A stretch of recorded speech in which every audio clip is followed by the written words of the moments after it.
is group 1, and today my group is present the work of Eveline of James Joyce. Member of my groups is include Thảo Linh, Hồng Ngọc, Hỷ Long, and Uyển Nhi. Hồng Ngọc, Hỷ Long, and Uyển Nhi, right? Yes. Okay. Yep. The first part is Hỷ Long will present this one. Okay. Okay, so now I would like to give you guys some details, some information about the author of Eveline. The author of Eveline is James Joyce. His full name is James Augustine Aloysius Joyce. He was born in Ireland, and then he moved to Switzerland. He was born in February, in the second day of February in 1882, and died in January 1841. Okay. James Joyce is an Irish novelist who is noted for his experimental use of language and exploration of new literary methods in such large works and of fiction as Ulysses and Finnegan's Wake. During his creative career, Eveline is one of the softest three that make up James Joyce's collection, Dubliners, which is a volume that was not an initial commercial success. Okay, so now we go through the summary of the short story Eveline. Eveline is a young woman who lives in Dublin with her father. Her mother is dead when she was young. She always dreamed of a better life beyond the shores of Ireland. Eveline plans to escape with Frank, a sailor who is her secret lover, and start a new life in Argentina. The events of her mother passed away. Eveline is responsible for the day-to-day running of the household. Her father, the fact that her father is a drunk and only reflectively tips up his share of the weekly housekeeping money, and her brother, whose name Harry, is busy working and is away a lot on business. Besides, she has another brother whose name Ernest, and has died before. Okay, so Eveline herself keeps down a job working in the shop.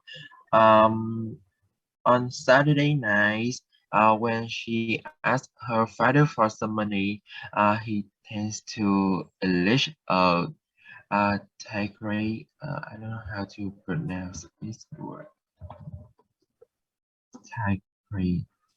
Tigre, yeah. Tigre of verbal abuse and often run. Eveline is tired of this life, her life, and so she and Frank put onto a ship to leave for Argentina. But as she is just about to board the ship, Eveline suffers a failure of resolve. She just remember about the promise to her mother that she is keeping the family together, and she cannot go through with it. She would at least turns around and goes home, leaving Frank to board the ship alone and keeps staying at home and take a role as her father caretaker. Yeah, that's all about the summary of Evelyn. And now we moving on the setting of Evelyn. Okay. This is a music video of Eveline is animation that for you easily to imagine the setting and the all of the things that happen in this story.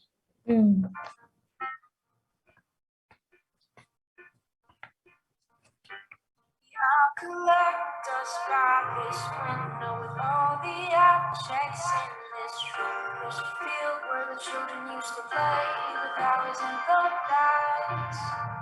They're gone now, our friends are gone as well. It all happened so fast. What would the people say if I decided to run away? I don't wanna be treated like my mother. Trust me, I love her, but is it worth it? Should I take off the shame? What exactly am I saying for? Is it my father's violence? Can I leave for Frank if my space doesn't feel like home? But Buenos Aires with him just might. But I can't forget how my father left me a trophy while I was bedridden and sick. All the way we put on and responded to make us all laugh at picnic. I can't forget about what I told my mother, even though she's gone. I promise to live, keep the home together as long as I could. I could safely, then maybe I should. But there if I'm Sarah, there if I'm Sarah, I hear her the end of pleasure is pain. There if I'm Sarah, there if I'm Sarah, I hear her the end of pleasure is pain. Okay, that's Wouldn't stay and hurt me more.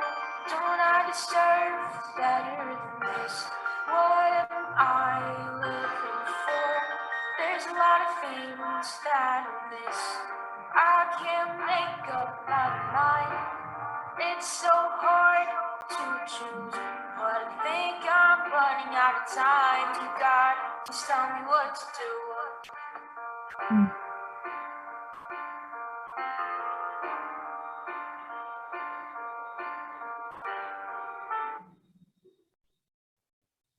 So let's move to the next part of analysis.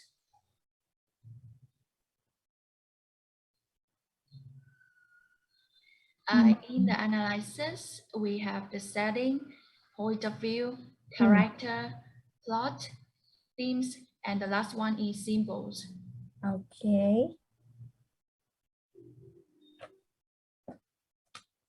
With the setting, the story begins on an evening in the residential sections of Dublin around 1900. It ends the same evening at the dock where a night boat ferry awaits passengers bound for a port, probably Liverpool, England, where ocean-going vessels embark for foreign places.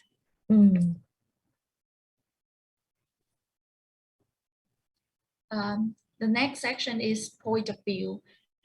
Joyce tells the story in third-person point of view is limited, omniscient point of view. In the first paragraph, the narrator reports from the distance as if he is sitting across the room from Eveline, but in the second paragraph, the narrator enters the mind of Eveline and reports the rest of the story from there, revealing the thoughts of the title character as he considers whether to remain home or go to Argentina to marry. She reviews the events of her life, comparing the quality of her life in Dublin over the years with the quality of life she believes she would have in Buenos Aires.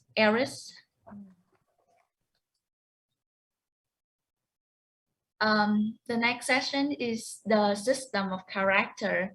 The main character in this stories is Eveline.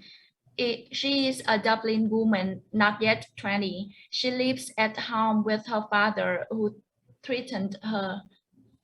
Middlehill is Eveline's father, who mistreats her, and the worst, he was usually fairly bad on Saturday night, suggests that he drinks heavily on weekends.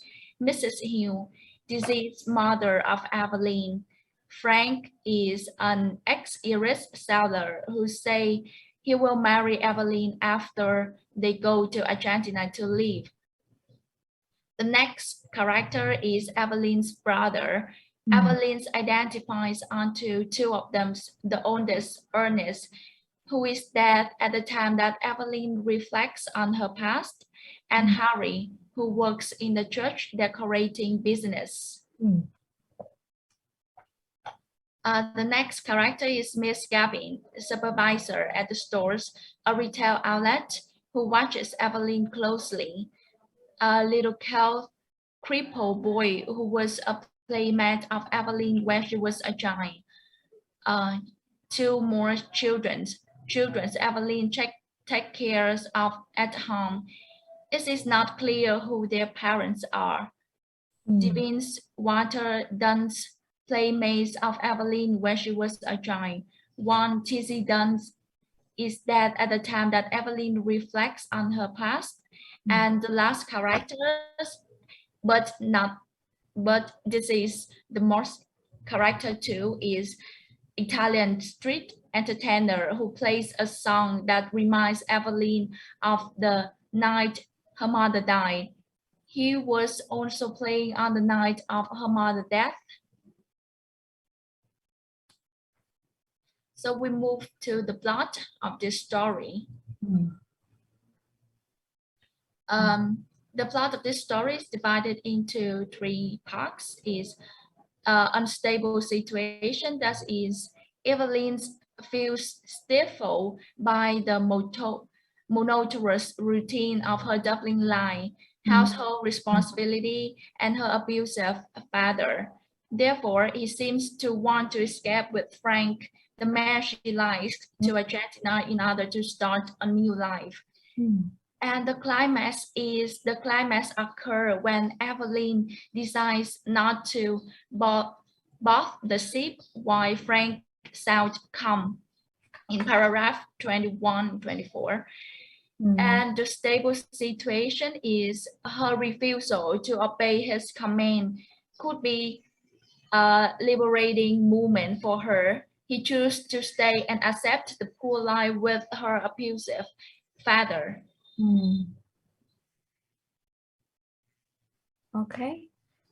And let's move to the themes. In themes, we choose three main themes. The first one is women cannot escape from family responsibility. The second is stream of consciousness of the fate of the woman in this time. And the third one is difficult life of women in the male-dominated society.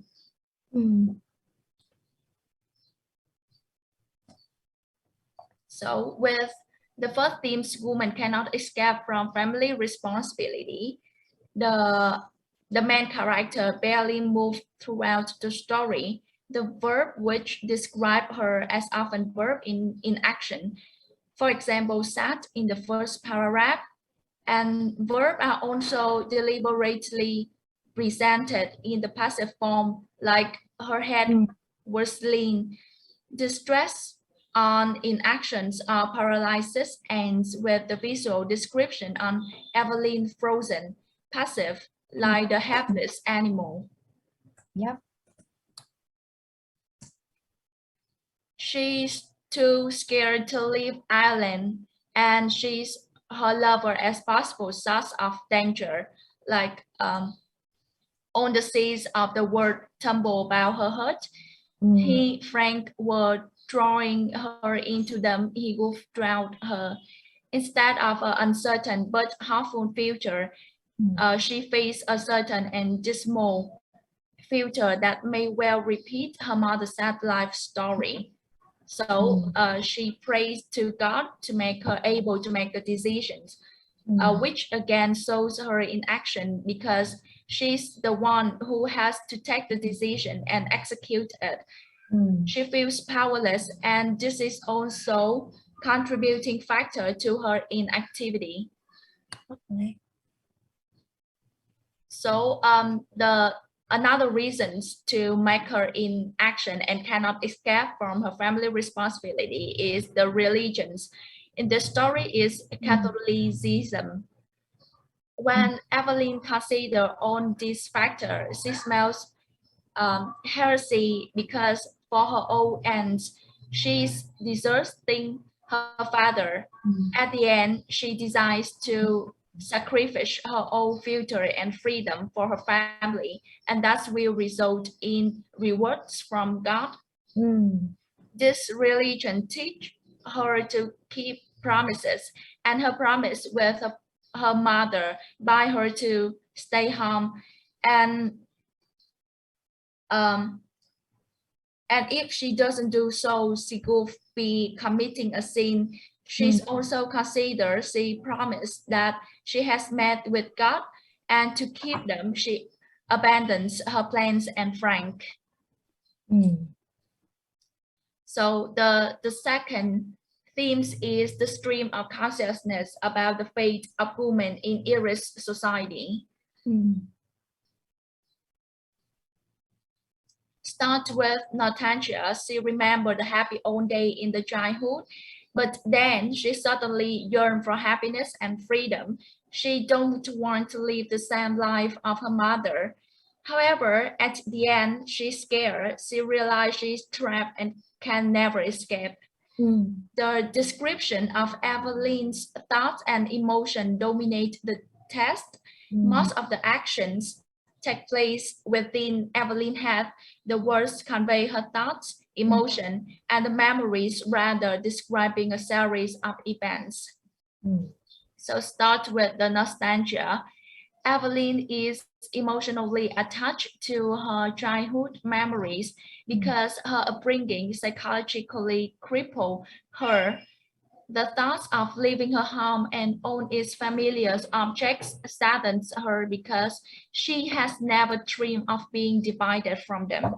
That's true. She has fond memory of her childhood. Eveline struggled to let go of the past. Still, they seem to have been rather happy then.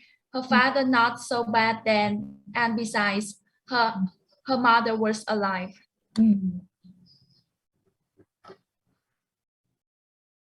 But however, he also appetite for freedom.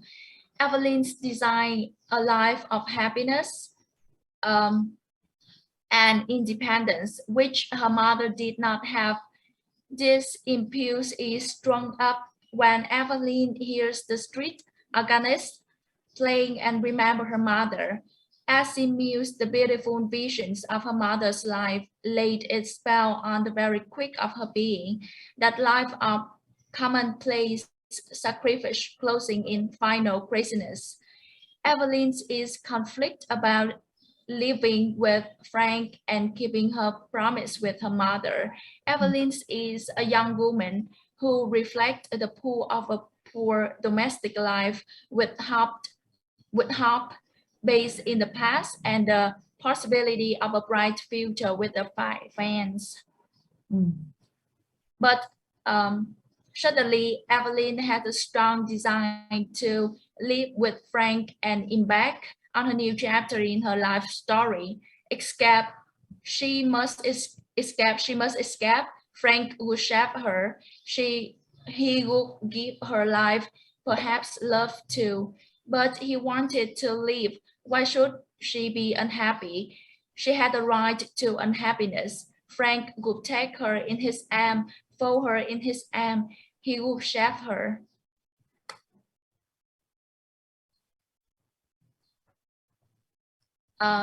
Epiphany is like the first epiphany, most certainly secular, occur when Eveline is jaunted to actions at the remembrance of her mother, repeating the nonsensical phrase, I, I, I don't know how to spell it, Duravenos, surround. As Eveline prepared to leave, she experienced another epiphany. The bell clanged upon her head. The vision is of drowning. However, at the end, Eveline is afraid of falling apart in a new life with Frank, and the promise with her mother, which prevents her from following Frank onto the ship. On the seas afterward tumble about her heart, he was drowning her into them, he would drown her. Her paralysis strips her of all emotions and will. He was shouted at to go on, but he still called to her. She set her white face to him, passive, like a helpless animal. Her eyes gave him no sign of love or farewell or recognitions. Evelyn realized that she's trapped and can never escape. And the last themes I want to present is the difficult life of women in a male-dominated society. In the 19th century, Ireland, women were seen as nothing more than caregivers and homemakers. Women were frowned upon if they could not fulfill this duty.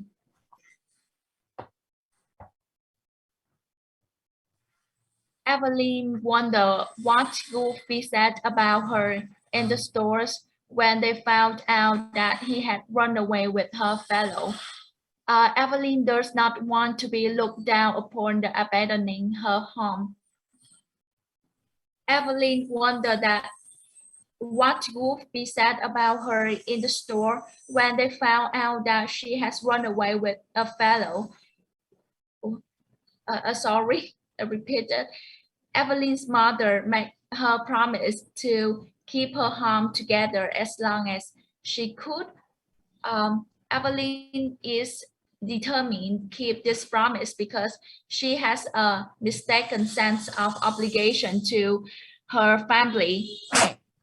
Even though Eveline lives a life of poverty, tiredness, and abuse, she does not find it a wholly desirable life.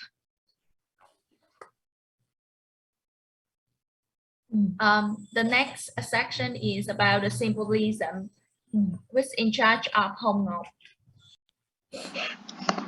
Okay, so now I would like to talk about some symbolisms in Eveline that we have found in the story. So the first one is dust. In the opening lines, Eveline breathes in the scent of dusty cretin. The dust certainly is a symbol of the past, and the choice for such a heavy fabric reinforces the looming quality and the past has upon Eveline's view of an outside world, obscuring it with reminiscence. And dust also represents death or the cyclicality of life. It calls to mind the biblical phrase, from dust to dust, which implies that dust is simply the absence of existence, either pre or post life. At one point, Eveline wonders on the story that where on the earth all the dust came from, not because she is curious about where all the earth the dust came from, but because she is fed up with the senseless repetition of her housework. And the last one is she is surrounded by the dust just as she is surrounded by responsibility. She resigns herself to the fact that it is just a futile to try to escape her destiny that is to escape this itself. Moving on to the second symbol, that is the window. While looking out of the window, she sees people passing her by. This shows that she feels stuck or perhaps imprisoned. From the dusty window curtains to the invading evening, that which surrounds Eveline becomes through her lens a physical manifestation of her memories and coming transition. And next one is the broken harmonium and music. Then moving on to the broken harmonium, which is a broken evoked again ties to the past, yet it is the musicality that is of a particular pertinence. Music is only the repetition of past traditions, whether in the form of familiar melodies or certain styles. Music is the echo of the past. Music also seems to be of some importance to Eveline, and is mentioned not only by the way of reference to the harmonium, but also the musicals she sees with Frank, and not and most importantly to the familiar street organ music present both in the world beyond her window and in Eveline's memory of her dying mother. At the water, we can see that in the night boat, on which Eveline is scheduled to run away with her lover, is the transition between her current life and the tomorrow when she would sail on the sea with Frank. The sea functions not only the actual method by which Eveline plans to escape, but also the symbolic barrier between her present life and the one she hopes to have. Besides that, she represents the unknown, and Joyce uses it to illustrate Eveline's fear of the unknown. She is not ready for the unknown, and she feels like Frank is pressuring her. The sea also represents freedom, which is one of the same as the unknown to Eveline. She is afraid of both freedom and the unknown. Whether the iron railing symbolizes the cage or the rigid structures Eveline finds confronting and habitual. It is that the clutch to in her moment of weakness. Just as her mind always was, her body is now too attached to her life at home. So the final symbolism is death. At the last, in this story, death symbolizes fear. She seems to be scared of dying. Both her mother and her friend, Tisodum, died when she was a child. Her brother also died as they were growing up. With all of the loved ones she lost, death seems like a likely possibly for everyone in her life. And another one that I want to mention is that she was scared that Frank might drown her if she went with him. She was also scared to leave because her father was growing older and she might not be able to live without her. While death was a terrifying thing for Eveline, she seemed to use it as an excuse quite often. So that is all about our group presentation. So thank you for listening.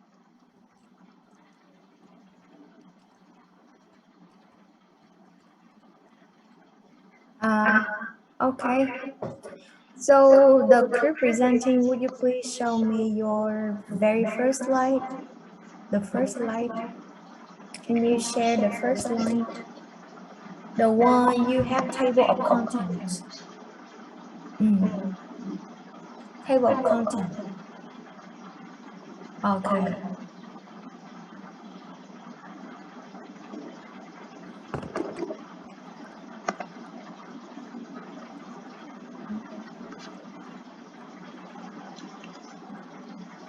Okay, so I would like to ask, where is the element of tone? Where's the tone? Tone. Right? Yes, You missed the tone. we missed the tone. And we don't have the factor, we don't have the elements called characters. We have characterization. And we don't also have symbols, we have symbolism. Okay, so with the table of contents, you have to be more careful. We have characterization, we have symbolism, and we do have another factor, which is the tone, and you totally missed that tone. So, okay, that's fine. Let me give you the general comments on your presentation. Your presentation is pretty informative. All of the information given here are right, and it seems like it takes you much time doing research and like filter the information because the ones shown here are quite right. But okay, you have some missing here that need addition later, and I have to say that even that is although it's informative, but I have to say the slides are wordy, many words on the slide, and because of that, the presenter tend to read, okay, rather than the explanation. So okay, the setting, I have to say that the setting is okay. Point of view, you have the combination of the third person and the limited omniscience. Can you move on to the characters? I mean characterization. Yes. Okay, because you put it with the name, because you name that characters. So you mistakenly treat this one. I do have the elements of characterization. That is the way the author developed the characters. So what I expect you to do is to think around what type of character Evelyn is, what type of character Mr. Hill or Mrs. Hill or Frank is, right? I don't simply want you to list out who they are. Okay, that is the difference between characters and characterization. So Evelyn, everybody, you can see it very clearly that she's a round and dynamic character because you do see a lot of changes during the in the story. Okay, and she has different personality traits. And the other characters, because we don't have much description of them, so we can consider they are flat and static characters. You got what I mean? The group presenting. Hello? The group presenting, you get what I mean? I mean characterization. I don't just want you to talk about the characters involved in the story. Okay? So yes, that's it. And for the tone, okay? For the tone, can you give me your ideas? What do you think about the tone of this story? Um, let me see who are the members of this group. I heard from Thảo Linh, Hồng Ngọc, Thủy Long. How about Uyển Nhi? Hello, Uyển Nhi. Uyển Nhi, are you here? Yes, I'm here. Okay, so would you please tell me what the tone of this story? What is the tone of this story? Hello?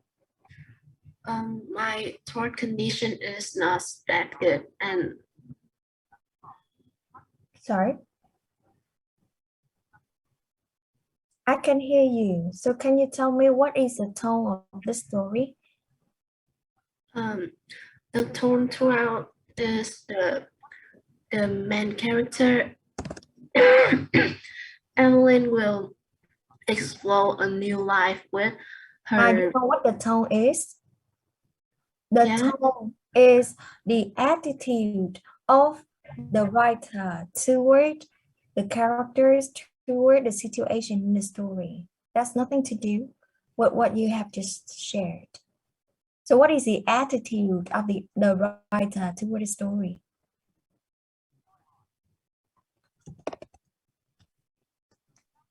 Hello, you hear me? Yes. I'm.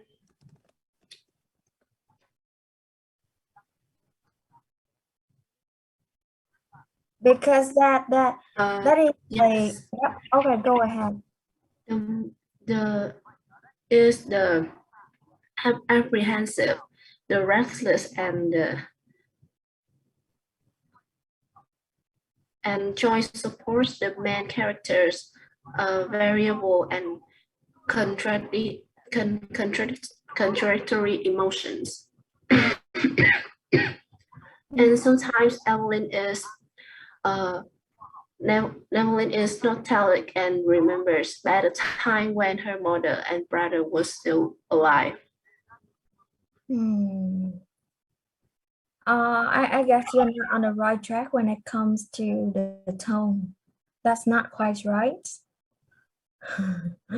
Okay, so the other members, can you help her? And that also helps you because that is the element you guys missed. So would you please spend some time discussing and tell me what the tone of this story? Ah, like I said before, tone, that is the attitude of the writer toward the characters, toward the setting, toward the situations given in the story.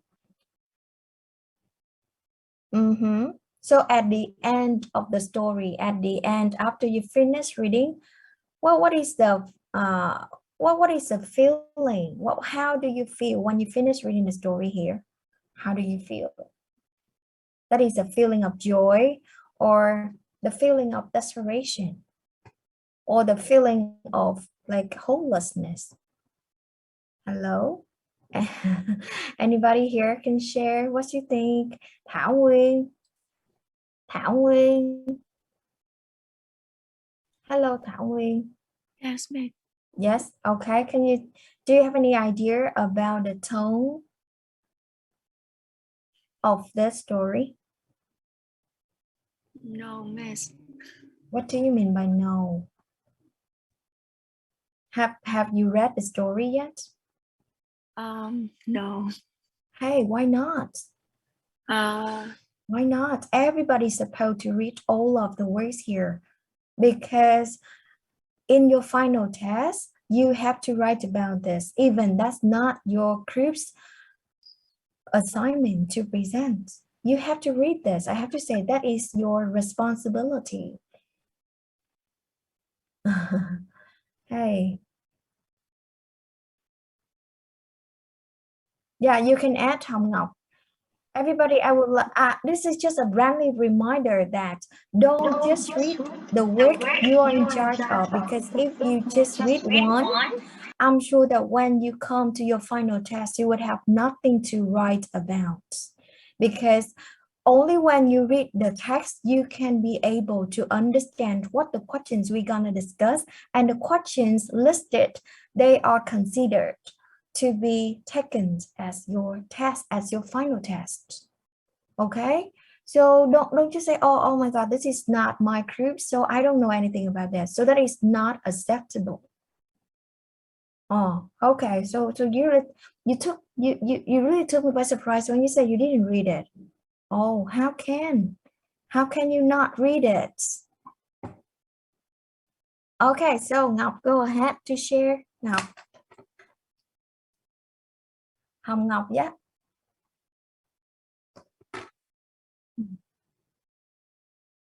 Mm.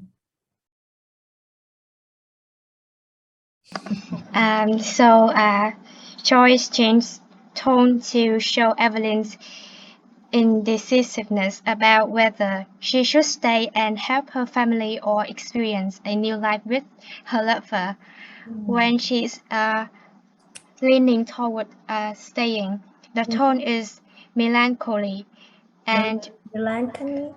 Yeah, yes, and when she is leaning to adventure with Frank, it is exuberant, exuberant. I don't know how to say it. The final tone is perplexed because Evelyn doesn't decide between the two options. Choice shifts in tone throughout the story are about whether people should do what makes them happy or what they think is the right thing to do. Choice is saying that when people make decisions, there aren't always great answers. Okay. Yes. So to sum up, can you tell me some adjectives describing the tone of the story now? Yeah, can you finalize your answers? What is or what can be considered as the tones in the story? Now, Yeah, in the light one is she sat at the window watching the evening invade the avenue. It is present for the melancholy. It's sad and yeah. describe the emotion of the character. Okay, so we have the major tone of the story. The major tone in the story is despairing. Despairing and melancholic. Okay, melancholic and despairing tone. Okay, because you do see the feeling of sad desperation when she cannot. Actually, she does consider the two options, and at the end, eventually, she goes for she goes for the ones with nothing changed compared to the other. Okay, she has two options: to stay or to leave. Stay for better life, but actually she's herself not sure about whether that is better or worse. And the other one, the option B, that is staying, that's definitely 100% miserable life. But she sticks to that. She chooses that one rather than taking a risk for a better life, maybe. You understand? So we do see the despairing and melancholic tone in this story. Okay? So that's it. So like I said before, I do not set very, very high standard requirements for your group presentation, but try not to miss or to skip anything. And I think that is very like this is like a major mistake for you to write the wrong names of the elements and then you miss one of the most important one, which is the tone. And Linh or Long or Nhi, would you please move back to the themes? Can you get back to the themes? That's Lin's, right? Yes. At the beginning, you told me there were three major themes, right? Can you tell me about them again? Three major themes. What are they?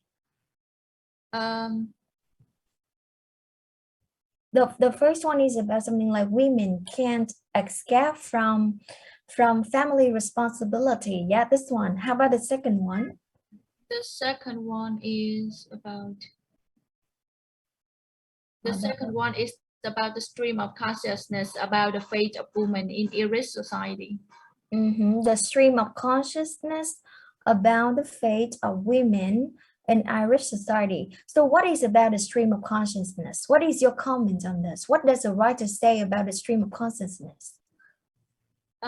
It's like the realization and she have something that confused to go or stay, but in the end he chose to stay with her family and it seems like this is her responsibility to do that, and the promise with his mother to keep her to stay, not choose to have to start a new life with her new fellow. Okay, that is a root for epiphany, right? That is a root for epiphany when she was at the port. Okay, that's great. So the last one is like women suffer from man-dominated work, right? The last one? Yes. Yeah, I highly estimate this part because you have explanation for your interpretation of the theme. Yes, you connect the setting, you connect the details of the story to make up to go to come up with the theme. Okay, so I really like this part of Lynn, but you have to make your slides less wordy. You know what I mean? Yes. So try to use the smart art instead, so as your friends can see the flow of, your friend can see the flow of the way you organize your ideas. That would be much better. Okay. Okay. Thank you, teacher. Yes. All right. So we're done with the elements. Now let's move on to the question discussion. So the crew presenting, would you please be the host of this part? Okay. We have 7 questions. So would you move from one question to another one, and you can pick the other ones from the other group to share their opinion to this. We choose another person to answer, or we answer those questions. Okay. Let's go to the slides with the questions. Okay. The first We one. don't put it in slide, we put it in Google Docs too. Okay, so let's show that.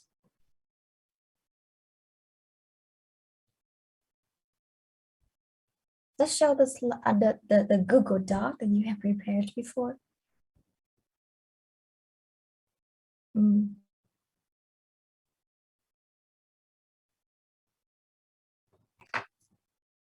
Cô có cái dặn là tại vì những cái tác phẩm này là bạn sẽ thi, cho nên là cái việc là tất cả bạn phải đọc đó là một cái gọi là một cái yêu cầu đơn giản nhất ha. Bạn phải đọc, ít nhất là bạn phải đọc, nếu như trong trường hợp bạn chưa có interpret ra được, bạn chưa có cảm nhận được nó, nhưng phải đọc, chứ bạn không đọc thì làm sao bạn hiểu người ta đang nói cái gì, đúng không bạn? Đúng không? Mình không đọc là người ta giải thích hay người ta trả lời câu hỏi cũng không hiểu gì hết, thì làm sao mà mình có thể có được cái material để cuối kỳ mình thi, đúng không các bạn? Ok, nó không phải là một cái yêu cầu gì quá đáng từ cô đâu nha. Mình học văn nhưng mình không đọc tác phẩm thì làm sao mình hiểu được tác phẩm đó là gì, đúng không? Thì làm sao mà mình có thể sense được nó. Ok, rồi. That's it. Would you please share the questions? Just wait a minute. Okay.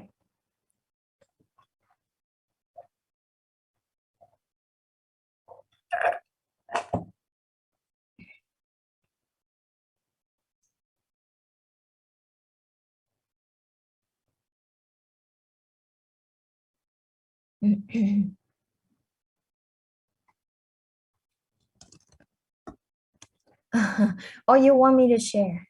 I think that. Okay, so I'll share the questions, and then your group and the other ones will take turns sharing your answer to the questions, huh? Oh, sorry. Okay, this one. Yes. I'll share, huh? I'll share.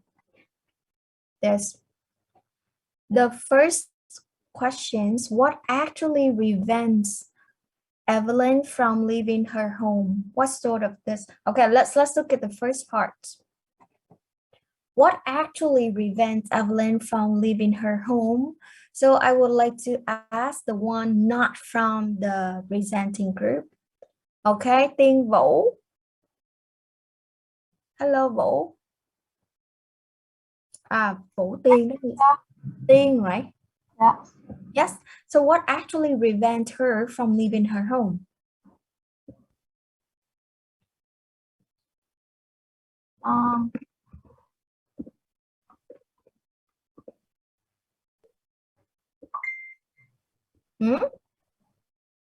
Her responsibility.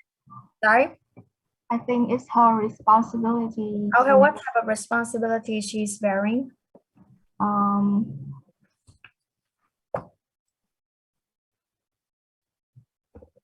Okay, so Thanh Nhàn, can you help? Yes. Yes. In my opinion, she is afraid of living in a new place with rank and because of her promise with her mother, that she promised to keep the home together as long as she could. So that's were the reason. Okay, so you think there are two main reasons preventing her from leaving her home. The first one is the fear, and the second one is her promise with her mom to keep the family together. Okay, thank you, Nhàn. Wing, do you want to add something? Wing? Yeah. Like Evelyn must choose between the possibility of happiness with her love or a continual life as the caretaker of her family. And her decision is confused by her obligation to her family. Okay, thank you, Wing. Thảo Nhi, I saw that you raised your hands, but then you lowered that. Thảo Nhi, do you still want to share this? Thảo Nhi? Okay. I think Evelyn didn't leave her home because she keep her promise with her mother and her father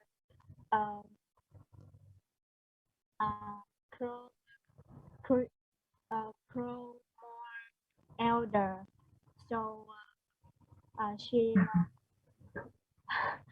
wanted to take care. Okay, so your answer just like Nyan's. Okay, most of like she didn't want to leave because of her like great responsibility to take with her family, right? Okay. So apart from the family responsibility, the sense of duty, the family bonds and ties, we do have, yes, Sang? Sang? May I speak? Sure. Yes, I have a different opinion from the other.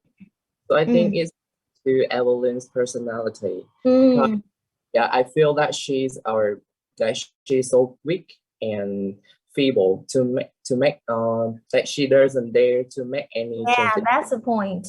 She doesn't dare. That means she lack courage. Okay, Yeah. she has the fear of change and the lack of courage. Along with the family responsibility she has to take, she herself possesses the fear of change and the lack of courage. So those two make up her indecisive. Like she wasn't decisive enough to leave. You understand?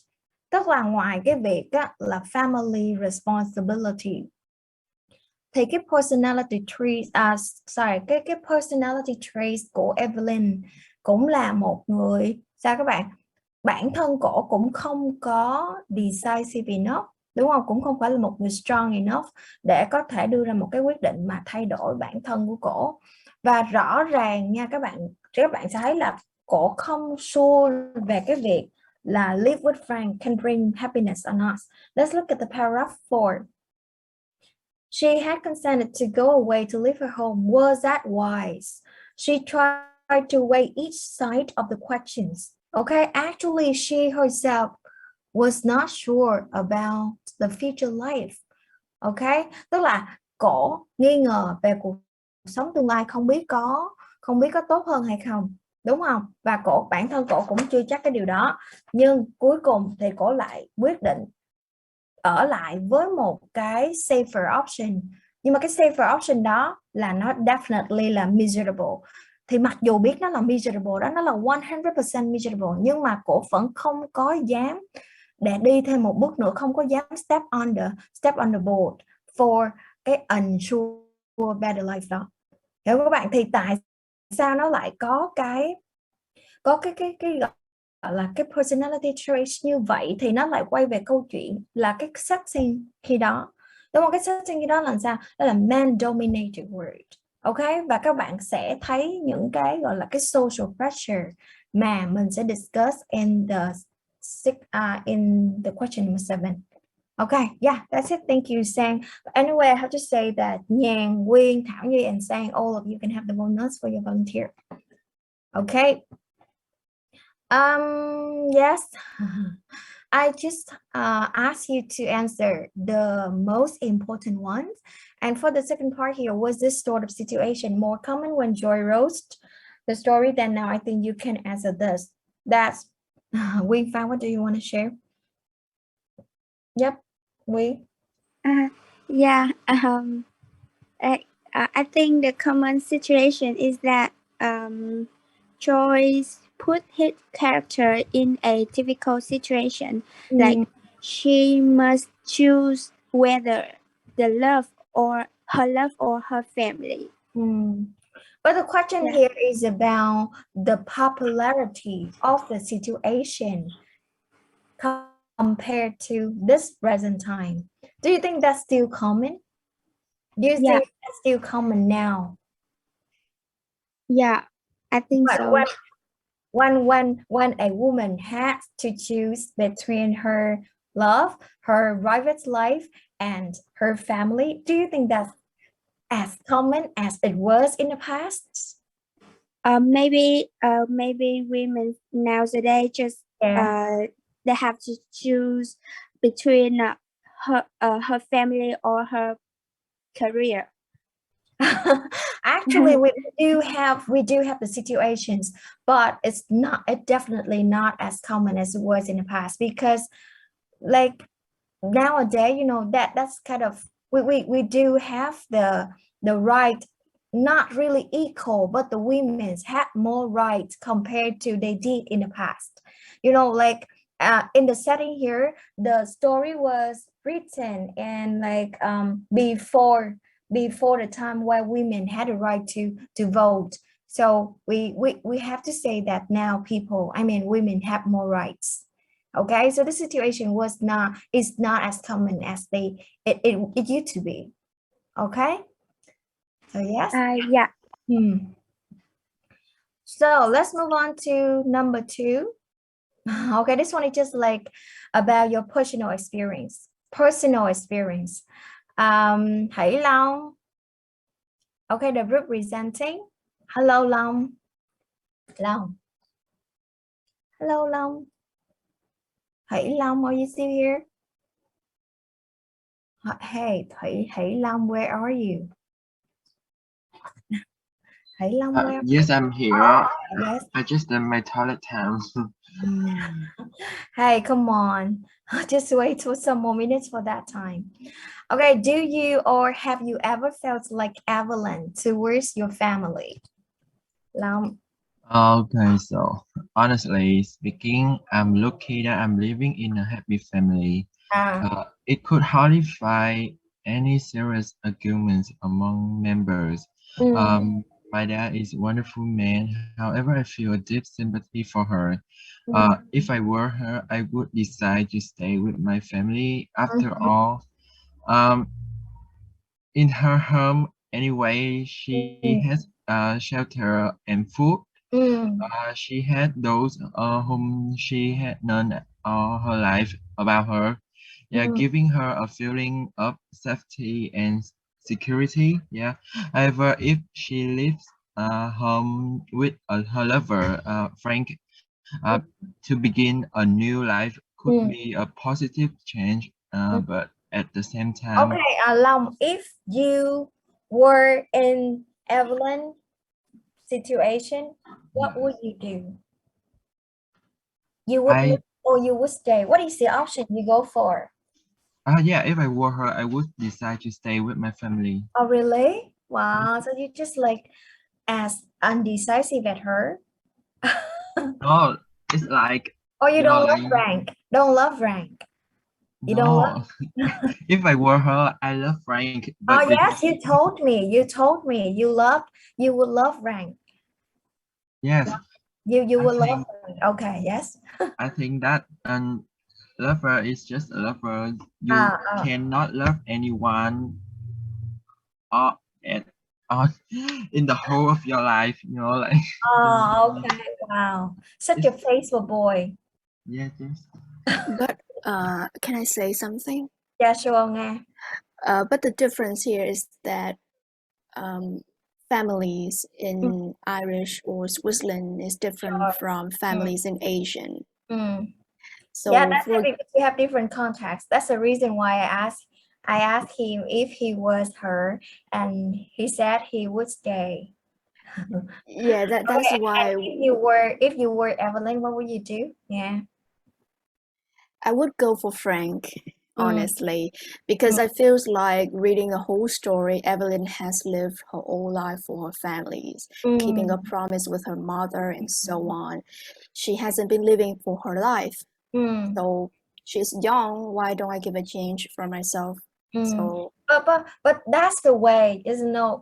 Evelyn decided to stay. That is a stereotype of women at the time, and because she lived in that time, she couldn't have another choice, and that made her Evelyn, and that made the story one thing in Dubliner. You know what I mean? Yeah, Nga, you told me that is Irish society, and women, they had to take care of their family. That is their greatest responsibility to bear, and yeah.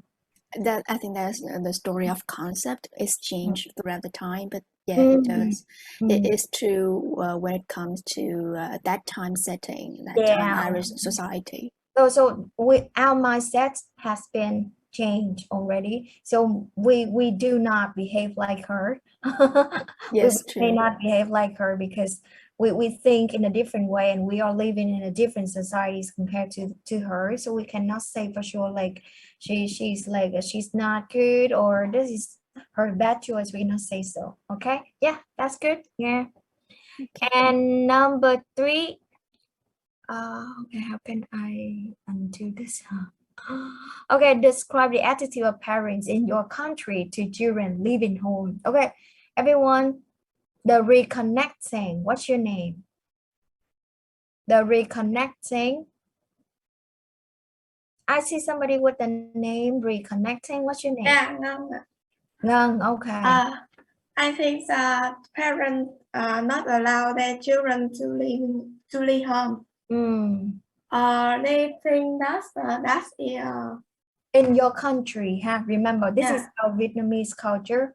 So in Vietnamese culture, how parents feel if their children leave home? Like in Eveline, they consider living home with a boy is not good.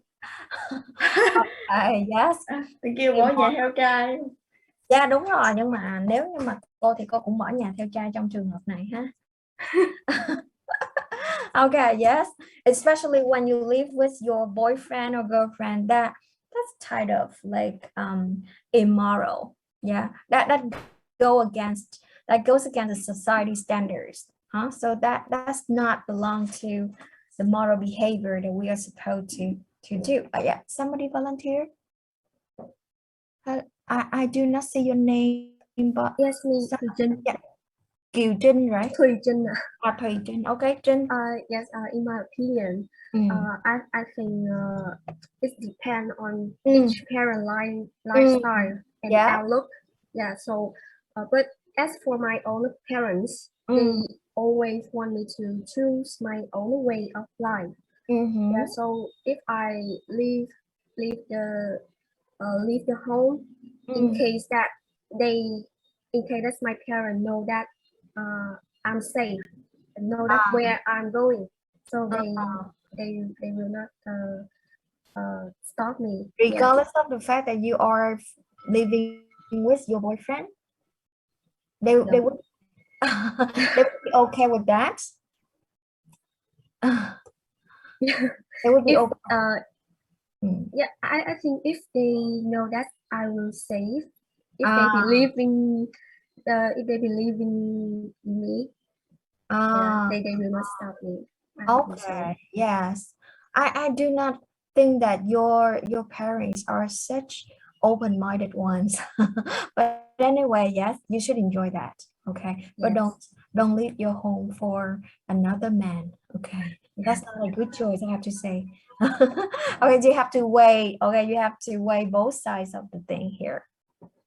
So for the major themes, the groups have shared already, okay, with about like paralysis when women couldn't do anything except for accepting the truth. The other one is about epiphany. You recognize something, but you just like helplessly accept that one. Okay. And that's too, yes. That will be something causing you fear and that will hinder you from the right decision in your life. Okay, number 5. Let's look at this. What do you think? The question number 5. Anybody volunteer to share your idea to this? Everybody, I told you, as long as you volunteer, you will have the bonus then. So don't be afraid of being right or wrong.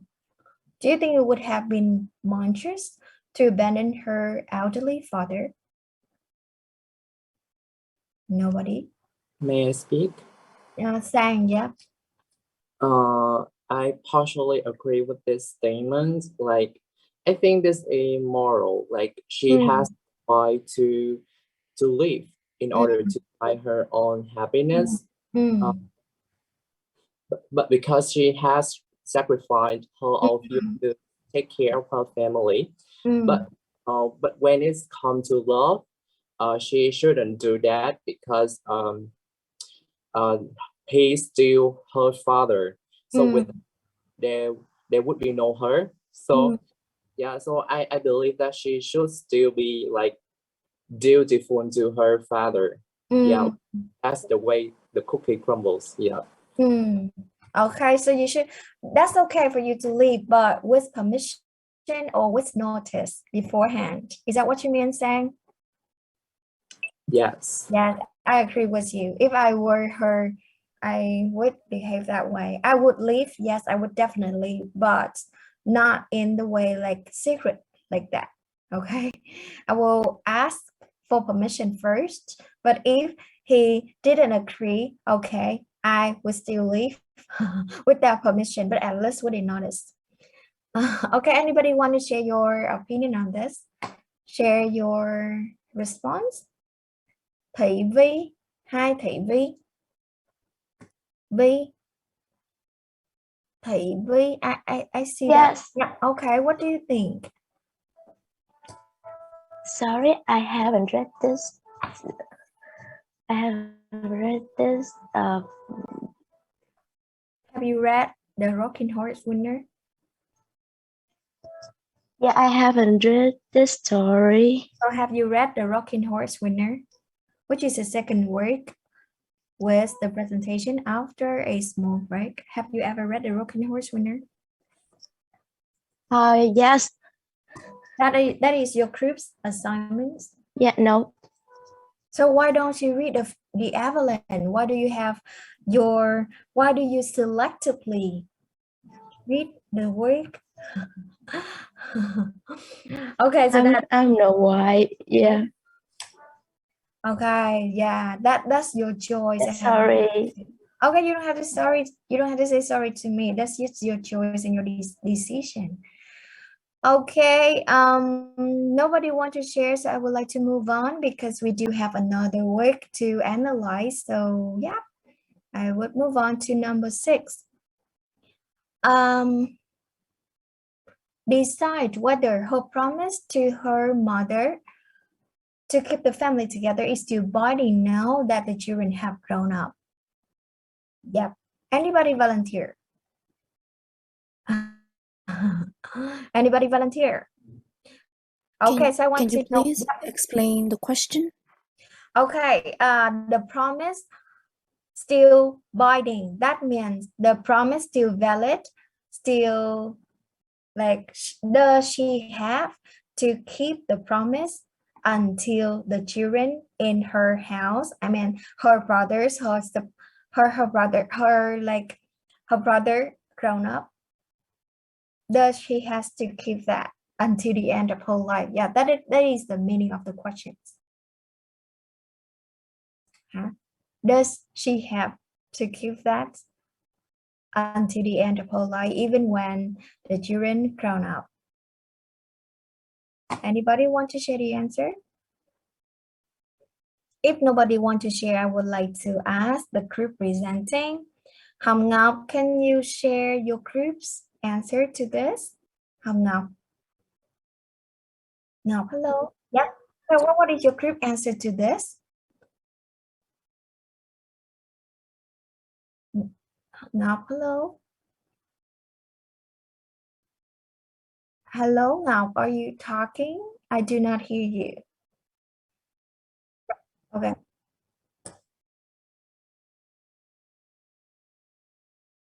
Mm, mm, mm, mm.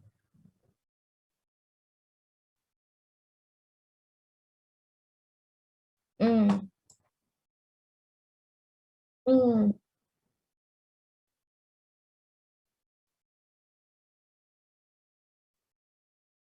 mm.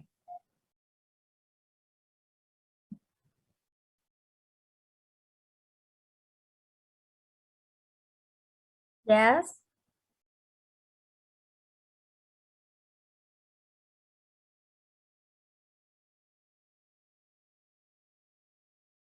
Yes, that's just like the promise will be valid until the end of her life. So that's just the endless cycle. Like, she has to do the job, she has to do like the chores, the family chores until the end of her life. Yeah, that would be no stop for this. Yeah, how about the second sense? What do you think, Hồng Ngọc?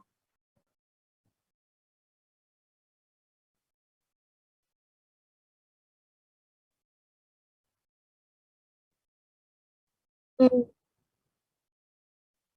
mm, mm, mm, mm, mm. Yeah, yeah, that's good. I think this is a very good answer that your group can make, and you should share the answer to your friends when we finish the class today. Yeah, so you can talk about the two different types of sense. The first one is about like the normal meaning, okay, and the other one when it comes to the like the belief of Catholicism. Okay, now can you? Yeah, everyone, after you finish your presentation, after you listen to my comment, you can share your presentation in your group so as everybody can learn from each other's, okay? Yeah, that's good. And the last one, this one is the test, the final test for LE42. Discuss the social and emotional pressures brought to bear on her. So if you are given this task, how would you deal with that? Okay, so Tô Thị, Tô Thị what? I just see Tô Thị. I do not see your full name here. Tô Thị what? Tô Thị, what's your full name? Okay, Uyển Nhi, yes. That's still in your group? Yes. So would you please share before I ask the other one? Can I answer because he's have a problem with her throat? Okay, that's fine. Eveline's the question 7, right? Yeah, the last questions, Linh. Yes, the Eveline's lack of real options is commonplace in Joyce's Irish society. Yet Irish society. Yet her story shows sympathy for women caught in restrictive social conditions. Eveline, like many other Irish women, is paralyzed by the limited economic possibility for women in Ireland. She has but two choices. She can stay with her abusive father or risk the unknown with Frank. She does not have two multiple options that the modern day woman has. She knows what life is like with Frank. The uncertainties of a life with Frank scare her. Her mother warning that the end of pleasure is pain also keeps her from making the decisions to go with Frank.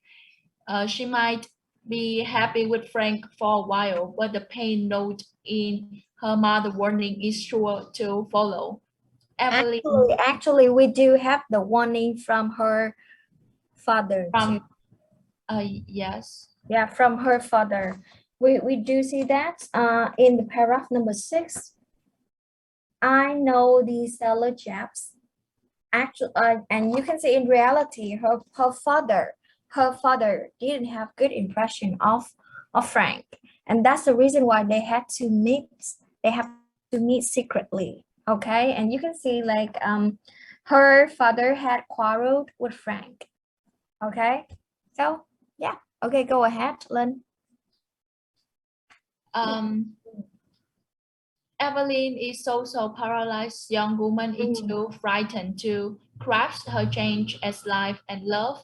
Eveline, confronted with the ambiguities of sexual and romantic love, choose to stay at home and take her place as her father, caretaker. Her limited option paralyzed her, leaving her with only one real choice, her family. She chose to stay because it is the life she knows. She's fearful of having to begin a new life.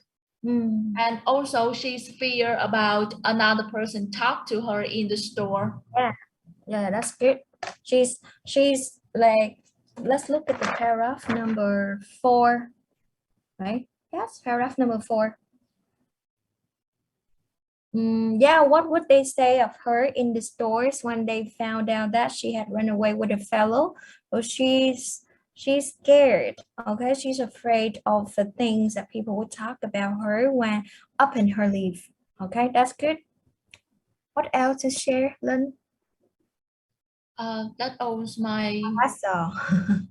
Okay, good job. So we have the social pressures. Social pressures. We have like the society at the time, the Irish society, and the the Catholicism belief. Okay, we talk about the family responsibility, we talk about the women's position in that society. And when it comes to emotional pressure, she does have the dilemma. You know, dilemma? That is a situation in which you cannot move forward. You cannot move forward nor backward. You have to stay there. You're stuck in the middle of the situation, of the difficult situation, and you do not know how to escape from this. And this is what the situation that Eveline was in. Yeah, okay. She knows that her present life is miserable. She wants to escape, but when she has someone to help her escape, she doesn't dare to take it. So that's just like she's stuck in her own dilemma. So that's it. Okay, so we done the presentation on Eveline, and I would like to give this groups some comments for your further improvement. Okay, when I want to give the comments, I never want to demotivate you guys, but I just want you to take it as like constructive comments. Okay, this presentation, I really appreciate the way you collect information, the way you answer. You have really great answers which directly address the questions, and that would they are very effective. So your group's presentation was 9.5. Is it okay? So Thảo Linh Hồng Ngọc, Hỷ Long, and Uyển Nhi, you have 9.5 for your mid test. And if you want to make it 10, try to volunteer more and you can have the bonus on that, and that will be made into 10. Is it clear, everyone? Yes, thank you, teacher. Okay, I told you already, I don't set very high standard on your presentation. All of thing I want to see how you employ, how you apply what I taught you into practice.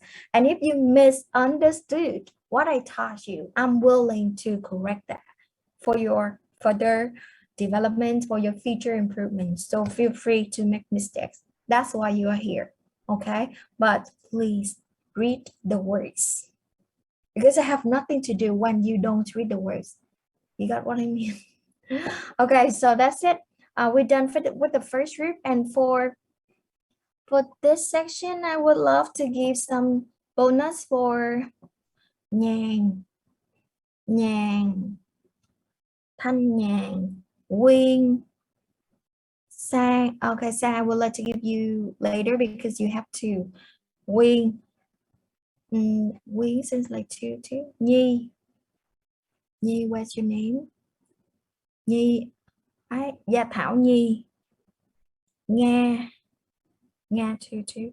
Thùy Trinh. Yes. Okay, because you guys have shared your answers to the questions, so you can have the bonus. Okay. So Quyên, Sang, and Nga. Quyên, Sang, Sang, Quyên, what's your name? Quyên, Nga. Okay, and Quyên. Yeah, so because you have given me more than one answers, so you can have 2 bonus. Okay, so that's it. Everyone, you want to take a 10 minutes break before we move on to another work, or you want to continue? Hello? Continue or 10 minutes break? Dạ, phụ thuộc vào nhóm thuyết trình. 10 minutes break, please. Okay, 10 minutes break. Okay, so everyone, that's the way we do our presentation. Okay, the group presenting, we talk about the elements, we help you explore the elements, and after that we share your answer to the questions. And yeah, you can take note of what I and your friends sharing, so as you can have materials, you have the facts. Okay, you have the facts to prove your thesis when it comes to your final test. And the group presentation, the group presenting, would you please share your PowerPoint file in your group so as your friends can learn from you? Okay, so yes, everyone, you have your 10 minutes break. Go get some water or some milk or milk tea if you need. Okay, 10 minutes break. Yeah, okay. Wait, everybody, I would like to switch to Vietnamese. Các bạn ơi, thứ tư tuần tới á, sao ta, thứ tư tuần tới là cái lịch của mình sao mấy bạn? Hello. Ủa đi đâu rồi? Giống hôm nay á cô ơi. Là thứ tư tuần tới mình học hai ca như vậy, 2 ca như vậy được không? Là đúng mà cô, là lịch là giống không, từ cô ơi. Cô nhớ là nó khác đó. Xem dạ, lại. Lịch thứ tư tuần tới là từ 10 giờ 20 cho tới 12 giờ. Là tụi em học 10 giờ 20 cho tới 12 giờ hả? Là môn cô ạ. Vậy thì mình vẫn tiếp tục như vậy luôn ha. Vậy tuần tới vẫn học y chang như tuần này ha. Tại cô sợ là nó có cái gì khác á. Ý là tuần này thứ tư thì mình học từ 8 giờ 30, còn tuần tới là mình học từ 10 giờ 20 á cô. Vậy hả? Khoan, từ 10 giờ 20 tới 12 giờ là nó được 2 tiết đúng không mấy bạn? Đúng rồi cô. Vậy thì tuần tới mình sẽ học ít tiết hơn tuần này các bạn ha. Tức là mình có thể là do cái lịch của trường á, cho nên là mình học ít tiết hơn, nhưng mà các bạn cứ yên tâm là mình học ít tiết hơn thì mình sẽ kéo dài hơn. Ok ha, cô sẽ đảm bảo là các bạn cover hết cái nội dung rồi mình mới nghỉ ha. Các bạn sẽ đủ số tiết cho 2 tín chỉ của mình ha, yên tâm, cô take note rất là kỹ càng. Quyên Phan nói gì với em? Quyên Phan muốn nói. Dạ cô ơi, cho em hỏi lại là mấy cái câu hỏi ở dưới phần discussion đó cô, là hôm bữa cô nói là mấy câu hỏi đó cô sẽ cho ra thi đúng không cô? Là mình phải focus vô mấy cái câu hỏi đó đúng không cô? Cô mới nói nãy luôn đó. Thì nó đó. Dạ. Dạ Ok, em không thì nhớ. bởi vậy tôi Dạ. nói là các bạn cần phải đọc tác phẩm trước. Cho dù cái tác phẩm đó không phải là nhóm của mình present, nhưng phải đọc, tại vì em đọc thì em mới hiểu là các bạn đang nói về cái gì. Tại vì thi là sẽ ra những cái đó nha các bạn. Ok, so như vậy chốt lại là tuần sau mình sẽ học từ 10 giờ 20 hả? Dạ đúng rồi cô. 10 giờ 20. Nhưng mà cái từ lúc 8 giờ 20 là các bạn 8 giờ 30 là bạn mắc môn khác hả? Dạ đúng rồi cô. Tụi em học total. Nhưng mà K1 có mắc không? Có luôn cô ơi. Từ 6:40 tới 8:20. Rồi. Ủa 6 giờ 40 8 giờ 20 vậy tại sao mình không học môn này từ 8 giờ 30 đến 12 giờ? Đúng không? Em không Hai cô ơi. ca đầu đó cô. Hơi Hai bị ca đầu là tốt lo cô. em hơi bị lát cô ơi, là từ 6:40 tới 10:10 là tụi em học total. Rồi, ok, hiểu. Vậy thì thôi, tóm lại là tuần sau mình sẽ học K3 của thứ tư và 2 tiết K3 của thứ tư và K1 thứ bảy, đúng không? Vậy nha. Vậy ha. Rồi yên tâm, cô sẽ nhắc qua cái group Zalo nha các bạn. Rồi vậy nha các bạn. Rồi bây giờ break time, đi nghỉ 10 phút ha.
Okay, let's continue. Thùy Trinh, okay. Thùy Trinh, Quang Minh, Thảo Vi, Triều Tiên.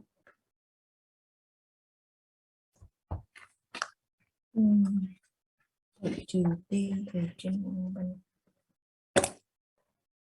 Triều Tiên, Thùy Trinh, Quang Minh. Cô, mọi người có nghe tiếng của mình không ạ? Yes, yes. Oh, yes. So, good morning, everyone. Welcome to Group 2's presentation. Our group includes 4 members, Tiên, Trinh, Vinh, and Vi. However, Vinh is sick today, and Vi's house just had a power outage, so they are absent because Vi is in charge of half of this presentation. But she's absent now, so I will cover that part. And if there is any mistake, I hope you guys will understand for me. So let's move on to start. I will start with the introduction, setting, and the plot summary. So today's presentation is about a classic work, The Rocking Horse Winner, by English writer and poet David Herbert Lawrence. It was represent an extended reflection upon the dehumanizing effects of modernity and industrialization, and the rocking horse.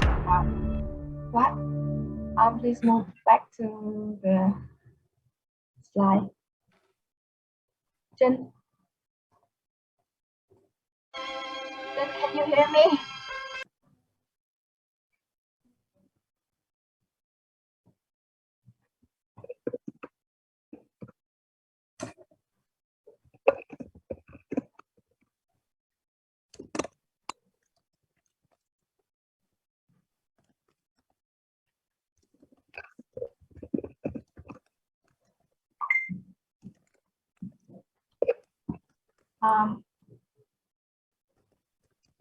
So The Rocking Horse Winner is one of his best work.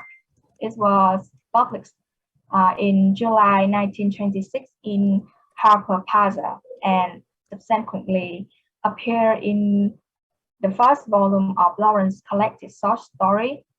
It was made into a film under the same title in 1950, directed by Anthony Plessiser and starring John Mills and Valerie Hobson.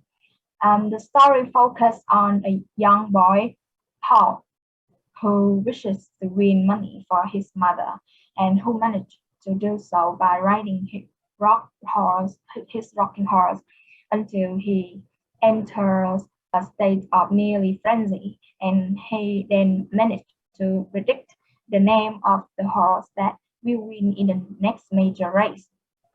So let's move on to the next, the setting of the story. So we prepare some videos from the film to make it more vivid to you guys. So please watch.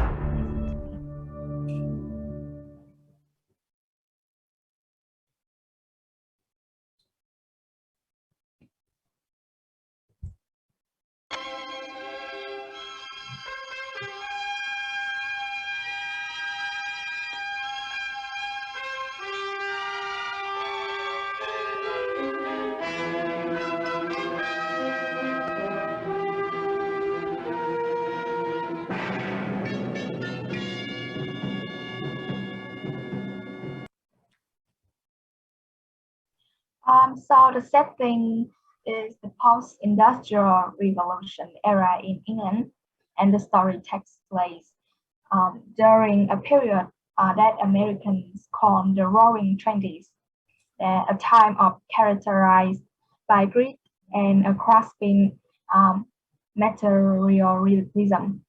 And the home of the family is a post-suburban English dwelling. Maybe it is a rural part of England within reach of London.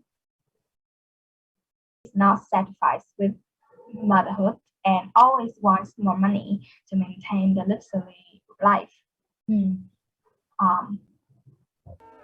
the lucky person and able to earn the money. And then Paul started to spend a lot of time riding his rocking horse. He believed that if he rides the horse long enough amount of time, it will tell him where he can find his luck. And Paul regularly contacted pastors for information about horse races, from which Paul paid betting to make more money. Then Paul rode the rocking horse in the room.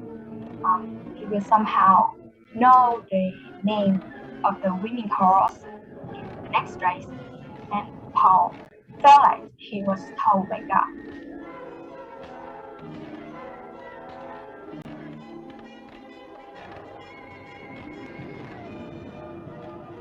Next slide, please. In the house about having to have more money, and from Paul wanting his mother's affection and love, finding a way to be lucky, lucky to make her to make his mother happier, to satisfy his mother's greed and chasing after money. And the mother's luxurious life forced Paul to become abnormal in behavior and somehow psychology. So next, the climax. So 2 days before the derby, Hester suddenly become worried about Paul. After midnight, Paul's mother discovers that Paul is still riding his rocking horse in his room. Although a rocking horse to find the name of the winning horse in the derby, he collapsed with a brain fever and screaming Malabar. So at this time, Paul's fear, stress, and desire to make money had reached its climax, causing him to become insane. He lost his mind and lead to a fever.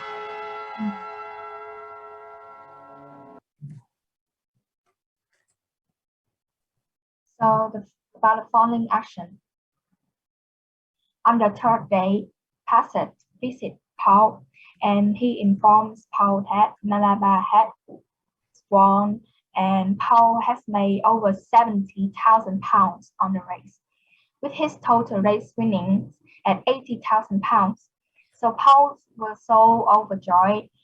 He wanted to be recognized as lucky by his mother. But however, the mother still couldn't believe it and denied it. So at this moment, Paul is dying. His condition is critical. And the denouement, so Paul's excessive excitement and disappointment caused him to his death that night. So the second part, I would like to introduce you the characterization. So there are Paul. He's an innocent, sensitive, and intelligent kid. There are little boy that doesn't want to be a part of an unlucky family. He has the own sense of insufficiency spills over onto Paul, who is driven mad by his even more desperate attempts to please the mother and earn the master's love.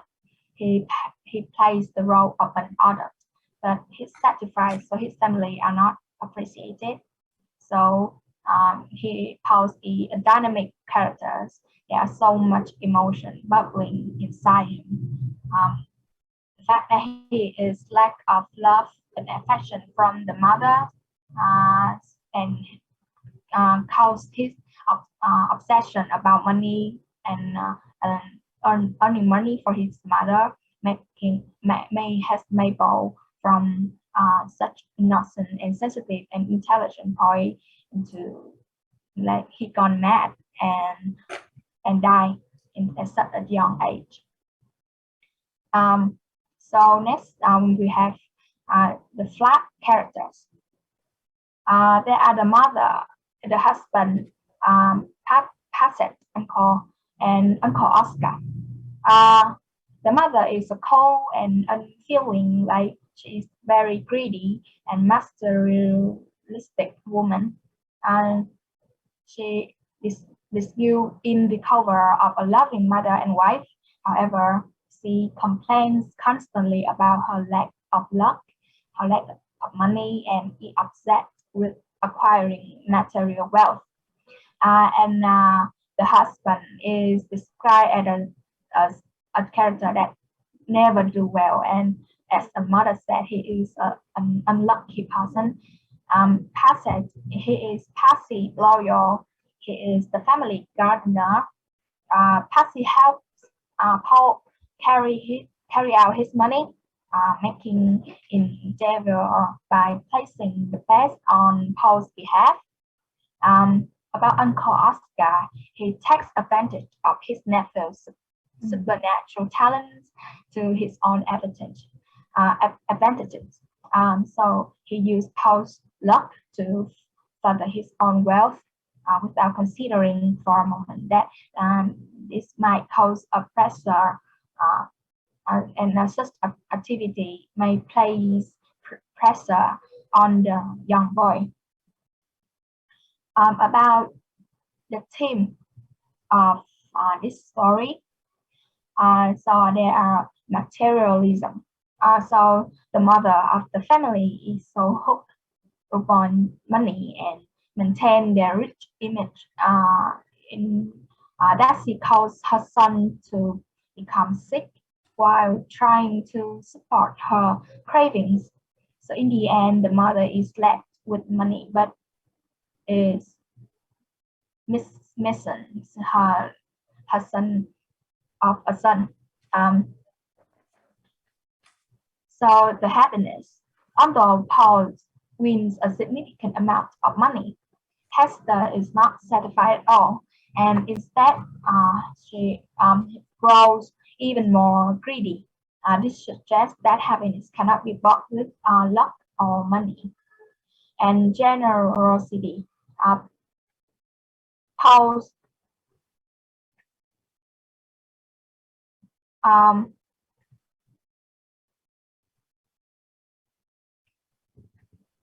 Hello. Can you hear me? Yes. So, about generosity, Paul's generosity is giving Hester all his money contrast with her insatiable greed and his desire to have his family at any cost. Also contrast with Uncle Oscar opportunistic way. And about the symbol of the story. So the symbol of this story is the rocking horse. It's a private symbol that is it's like the private secret between the boy and the rocking horse. In the story, the boy asks the rocking horse about the name of the winner horse in her races. Paul found luck through this riding rocking horse, and every time the toy gives him the name of the winner.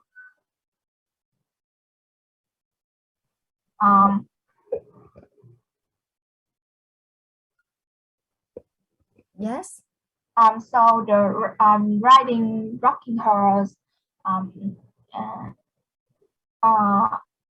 the light on the rocking horse, on the wooden rocking horse, connotes the meaning of like the supernatural, that where Paul can predict the name of the winning horse in the race, and then he lost himself and gained the extraordinary power to foresee the future.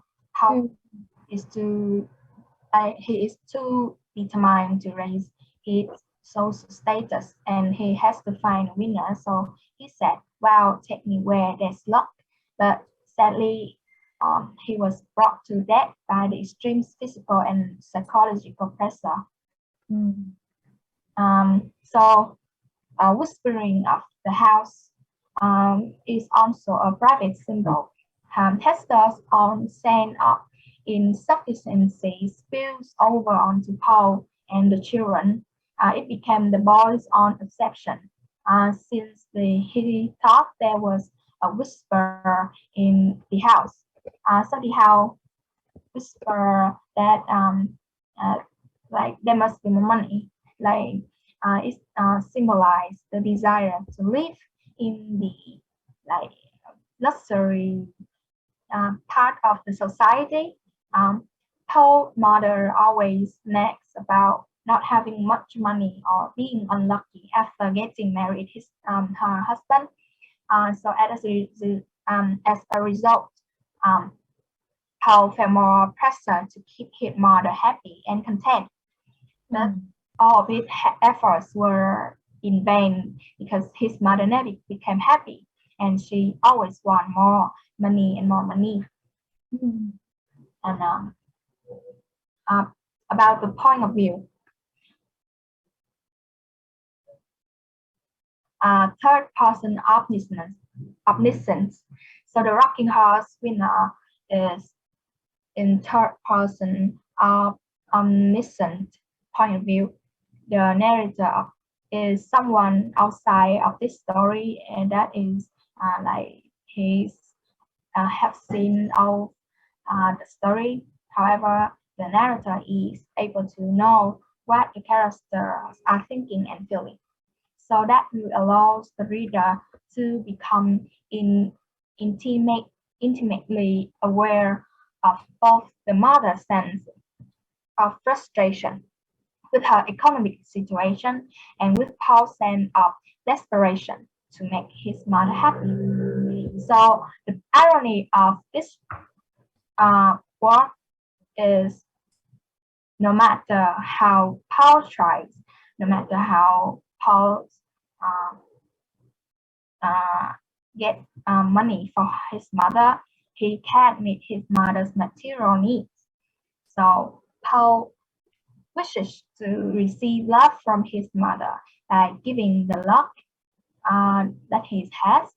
He anonymously gives his mother 5,000 pounds, and then the irony comes into play.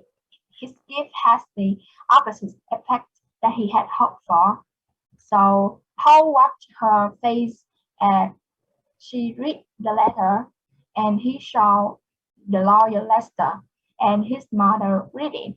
Her face hardened and become more expressionless. Then a cold, determined look came on her mouth. She hid the letter under the pile of others and said, "Oh, not a word about it. Did you have anything nice in the post for your birthday, mother?" said Paul. "A little bit nice," she said, in a cold voice that showed no excitement at all. So next, the whisper grew louder instead of being quieter. So the voice screamed, the voice in the house screamed and seemed to shake the house among the flowers and the new furniture. "There must be more money," they cried. "Oh, there must be more money. Now, there must be more money, more than ever." That part expressed his mother wants for money increased only after receiving 5,000 pounds. She is now more greedy, and she has never felt enough about the money.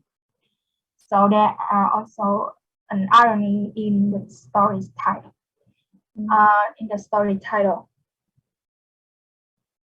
So the winner of the titles is actually the opposite. In the end of story, like he is the rocking winner, the rocking horse winner, but he is lost his life.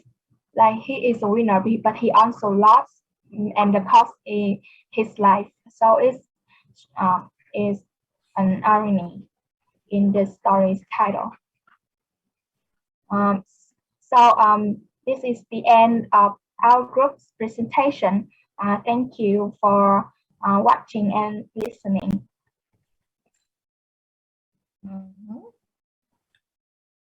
Okay, thank you. So will you please show me the table of contents? The group presenting, would you show me the first slide with your table of contents? You don't have it? Hello. So you are talking about like, and one more time, you don't have the tone. I don't know why you always skip the tone when in your presentation, right? Your script doesn't talk about the tone, right? Yes. So I think the tone of this work is it like it's unhappy and it's bleak. So it starts off the first paragraph with a mother. She believes she has no luck at all, and she finds that she can't love her children.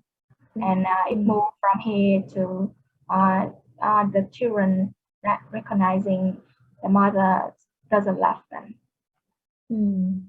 So it's really sad. The unhappy tone, and you said it was bleak. Yes. Okay. So let's move on to the characterization.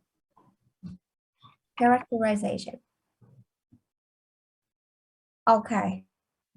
So the same issue compared to the first group. We have the dynamic. Okay. That's right for you to say this character is dynamic, but the way you explain that, you say so much emotion doubling inside him. So much emotion doubling, that is about round or dynamic. So you mean round or dynamic? Round, so we are talking about like different personality traits, and dynamic, we are talking about the changes in the writers, I mean in the characters personality. So what do you mean, dynamic or round? You're talking about the changes, or you are talking about the traits, the different traits that the character possesses? Okay. Yep. I think House is a dynamic character because at first he is innocent and he is sensitive, and he is just a normal boy. And then at the end, he suffer from so much events that make him like when he got mad and obsessed. Yes, I agree with you that he goes mad at the end, because just like he's crazy about getting attention from her mother. Okay. And the other ones, because we don't have much explanation and description about them, so they are flat. Okay. Yes. Yes, and I have one question for you, Crip. Why you are the only one presenting? How about Thủy Trinh, Quang Vinh, and Thảo Vi? Where are they? I explained that today Trinh and Vinh, they are in charge of PowerPoint and the content. Me and Vi are in charge of the questions and presentation, but Vi is absent today, so I am the only one. Your first presentation today, why that one is absent? So how can she help you deal with the questions during your presentation? Right? I cannot hear you. Can you repeat? I mean that's quite weird for you to be absent from the class on that day on which you have your presentation.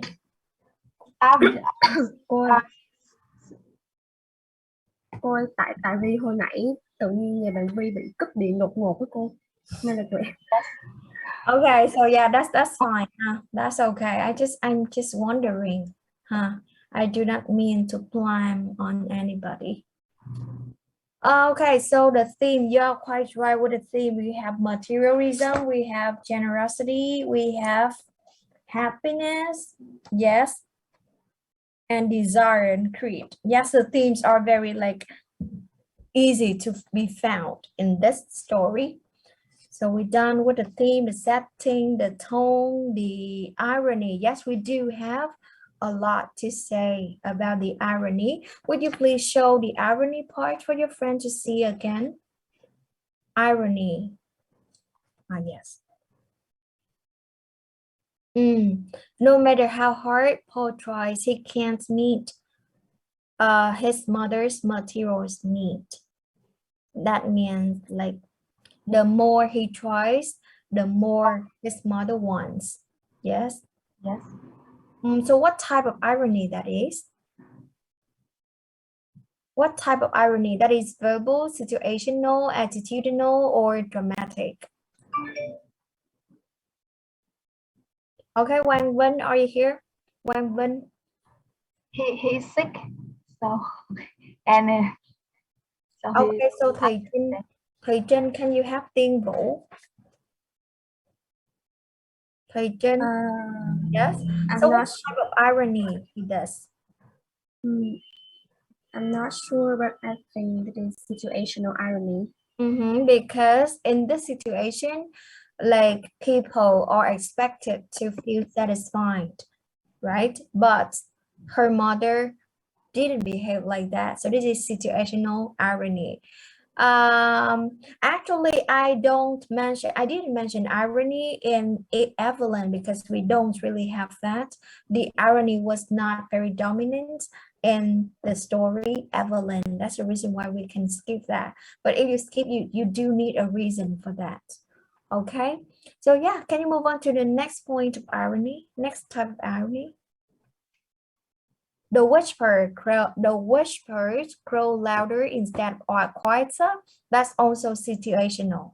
Yes, that's also situational because the whispers, like more money, right? Money. Yeah. Okay. there must be more money. Sorry. Hello. Yes. Yeah. What was the whisper? The whisper were there must be more money. Yeah, there must be more money. There must be more money. So that is a situational irony too, because Paul brings more money. Okay, so the situation would be lessened, right? But in reality, the whisper grows louder and louder. So we have situational irony here. And the last one, please.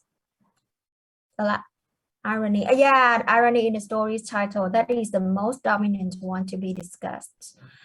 So the Rocking Horse winner, the title, we do have the hyphen, right? The title, we have the hyphen here, the Rocking Horse winner.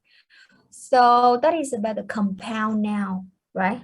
The compound noun. So the winner called Rocking Horse. You understand? The winner called Rocking Horse. That doesn't mean the winner of the Rocking Horse. You got what I mean? So you can see the title indicates something not normal here. The rocking horse with the hyphen in the middle. So we see the winner here has the name of the rocking horse. That indicates that Paul would lose. Okay. So that good. Now, can you get back to the point of view? I have a question to ask you with that. The point of view. Yes. The point of view is the third person. So yes. Right? Okay, the third person omniscience, we have limited or unlimited. Or you mean the third person attractive? What do you mean by third person omniscience? Limited or unlimited? Or you mean third person attractive? What is the point of view in this story? I think it's unlimited perspective. Unlimited because the writer knows everything? Because the writer is able to know what the characters are thinking and feeling too.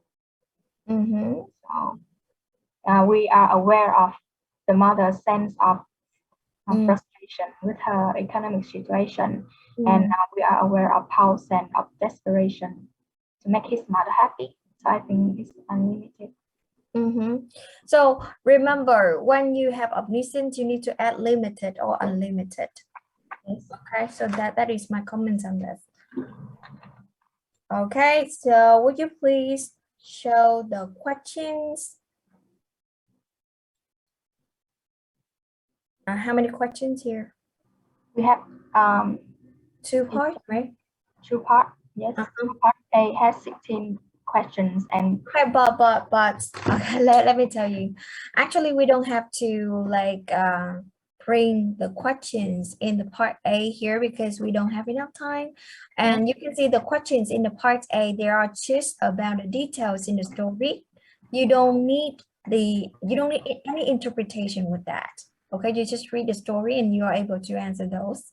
So you can move on to the part B, okay? Right, like this one, yeah, let me share the screen here.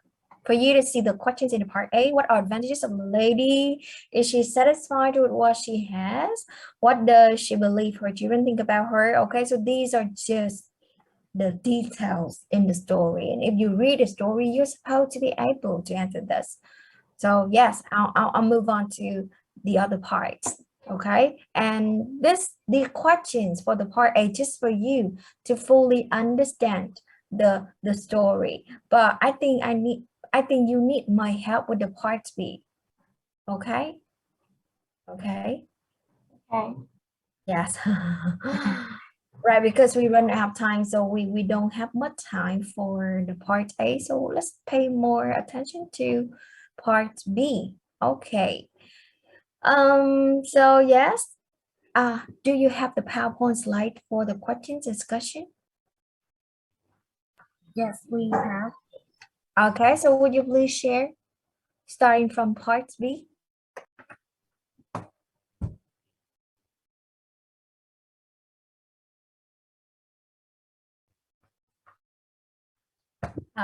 Okay, I'm waiting for your sharing.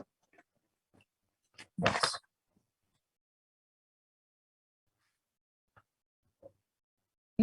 Sorry, wait a minute. Okay.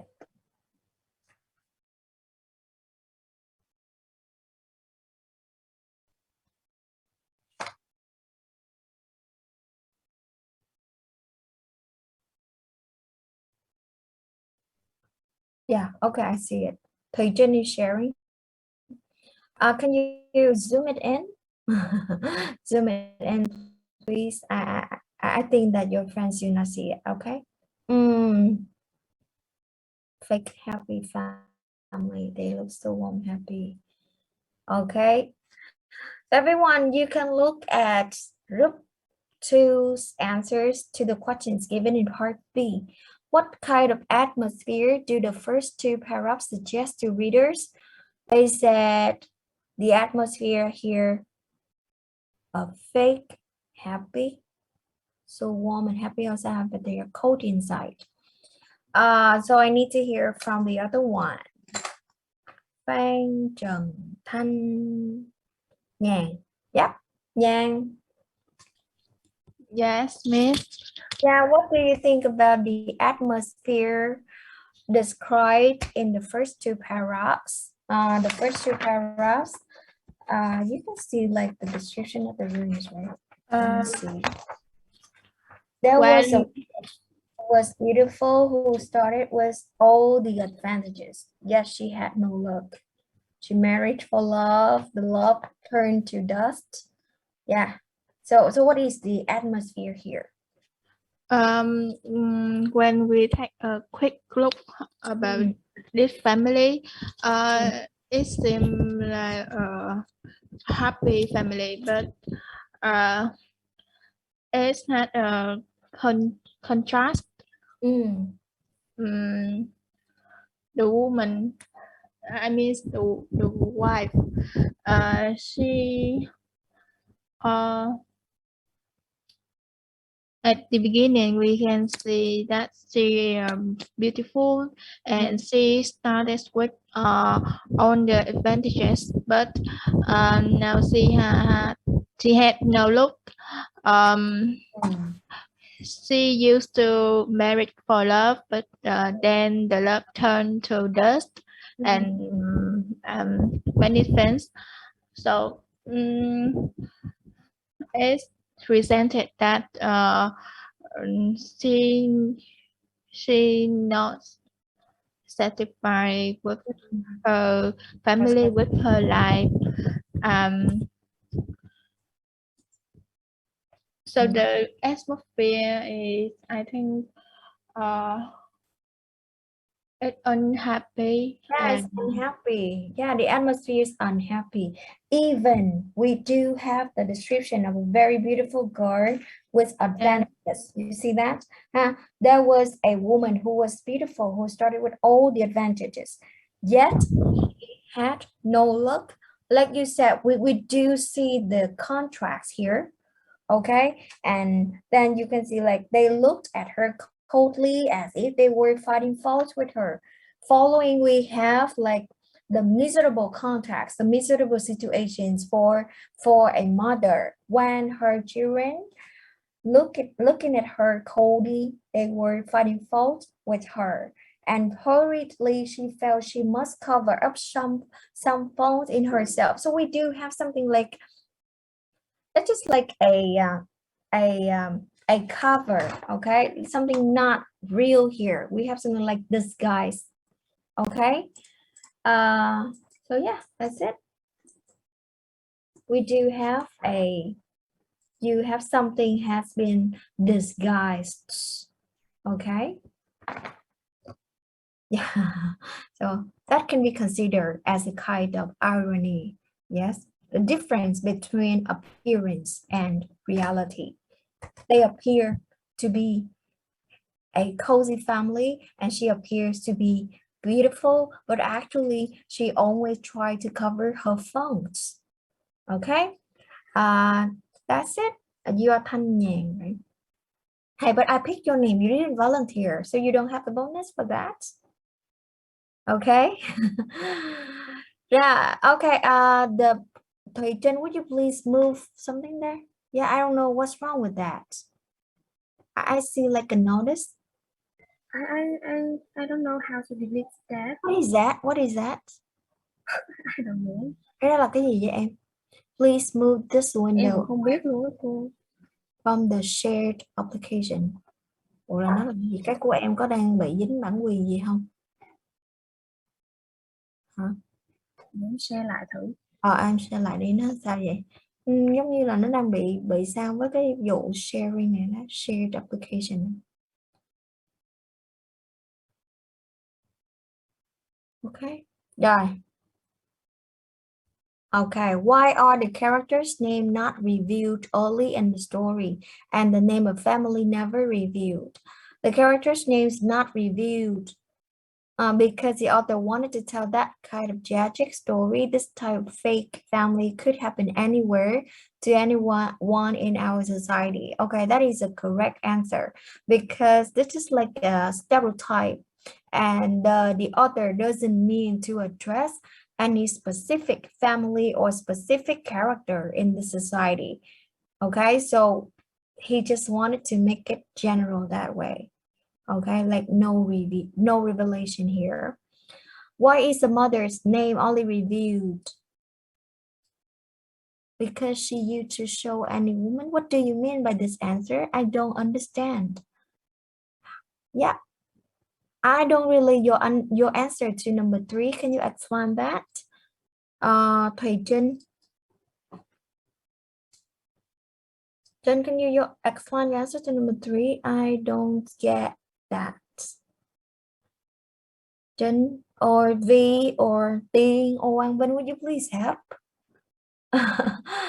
I literally don't understand this. Hello? So, I mean, this is to, like,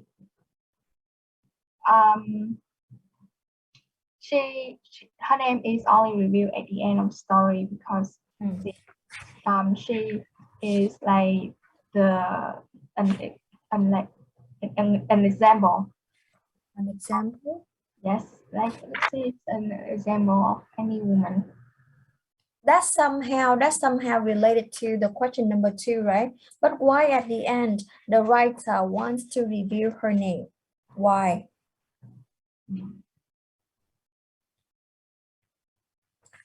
What's her name? What's her name? Apple. Sorry. Hello, Ting. What's her name? Can you hear me? No, not really. What's her name? I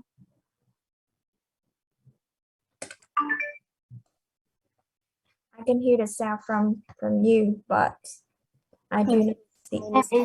Hester. Hester. So why that name is revealed at the end?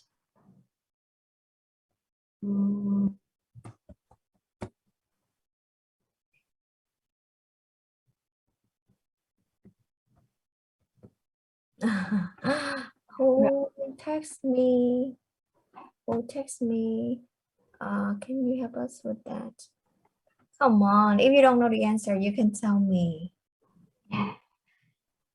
All right, so Huỳnh nghe. This is my personal opinion about question number 3.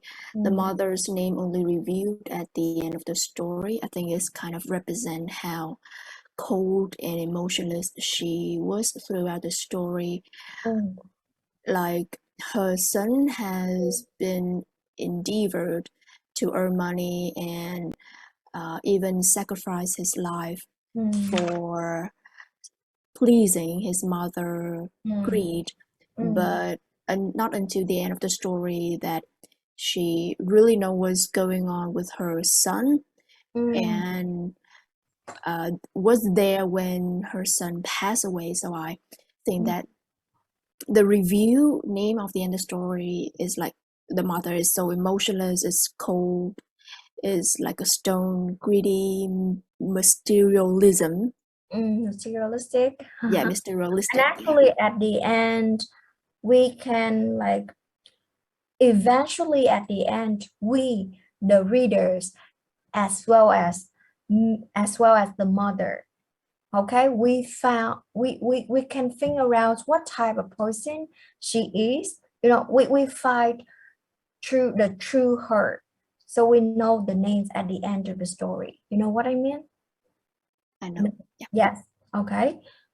Tức là giống như bạn Nga nói là throughout the story mình không có thấy cái tên nó được review. Thứ nhất là do cái mục đích ban đầu là cái characters names not revealed only in the story and the names of family never revealed.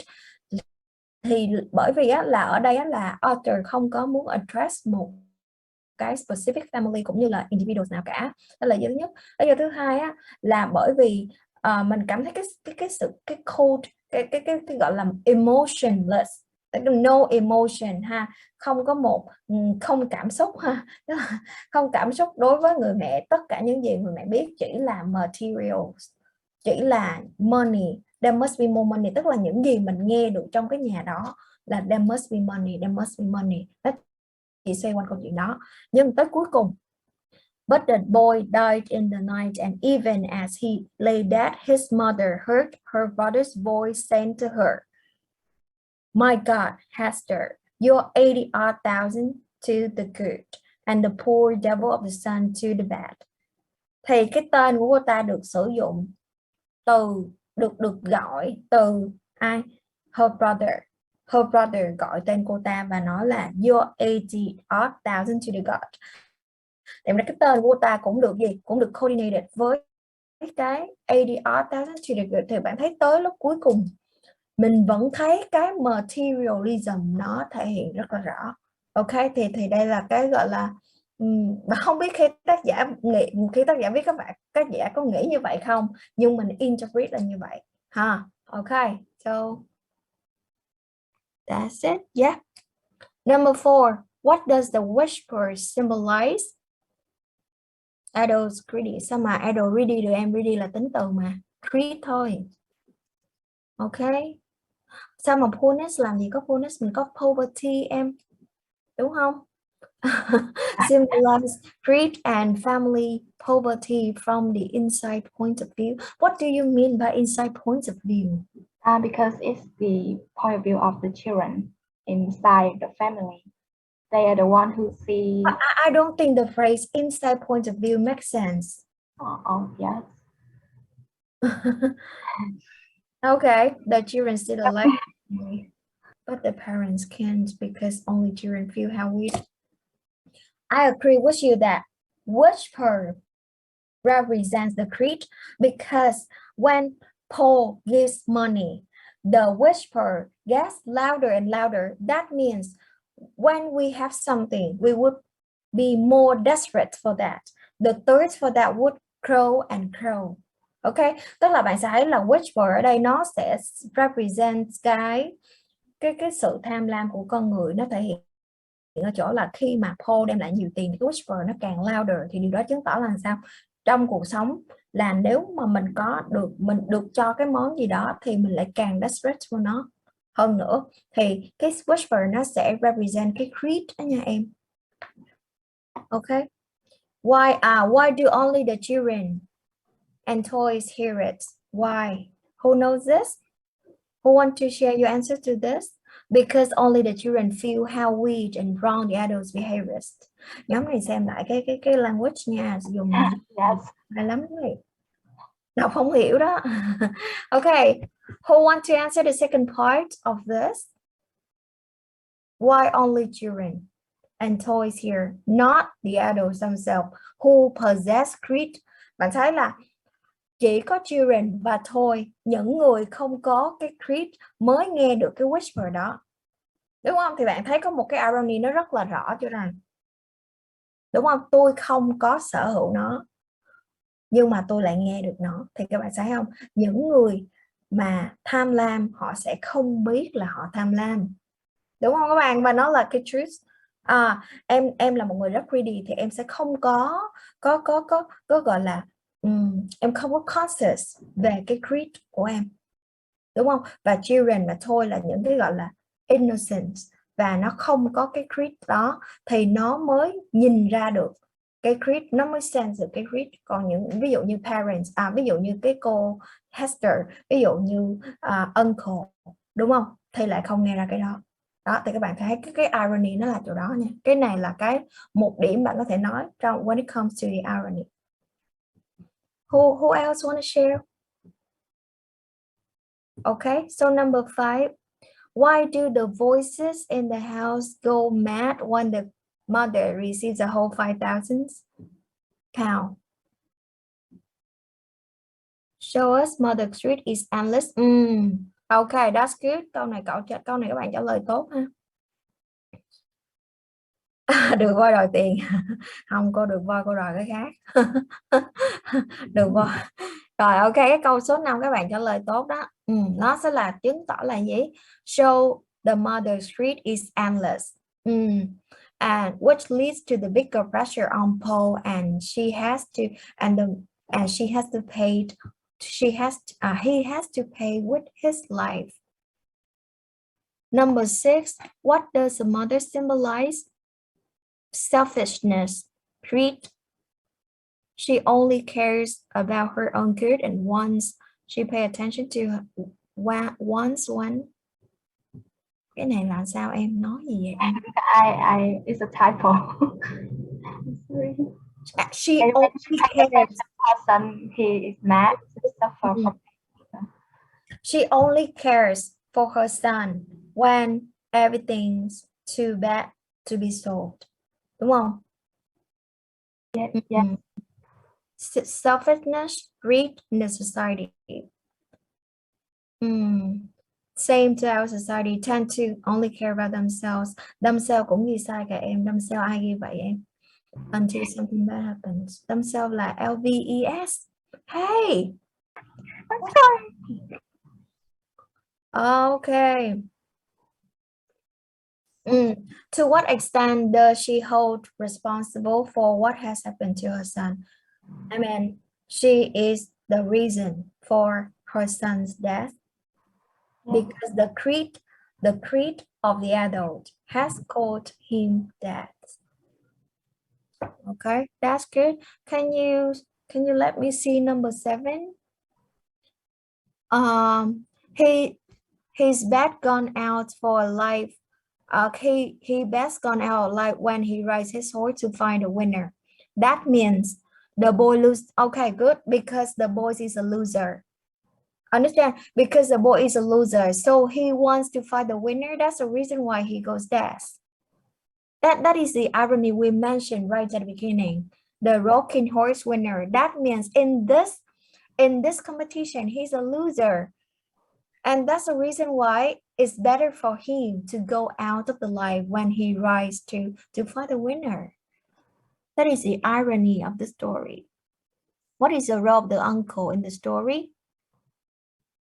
The partner. He's also a critic.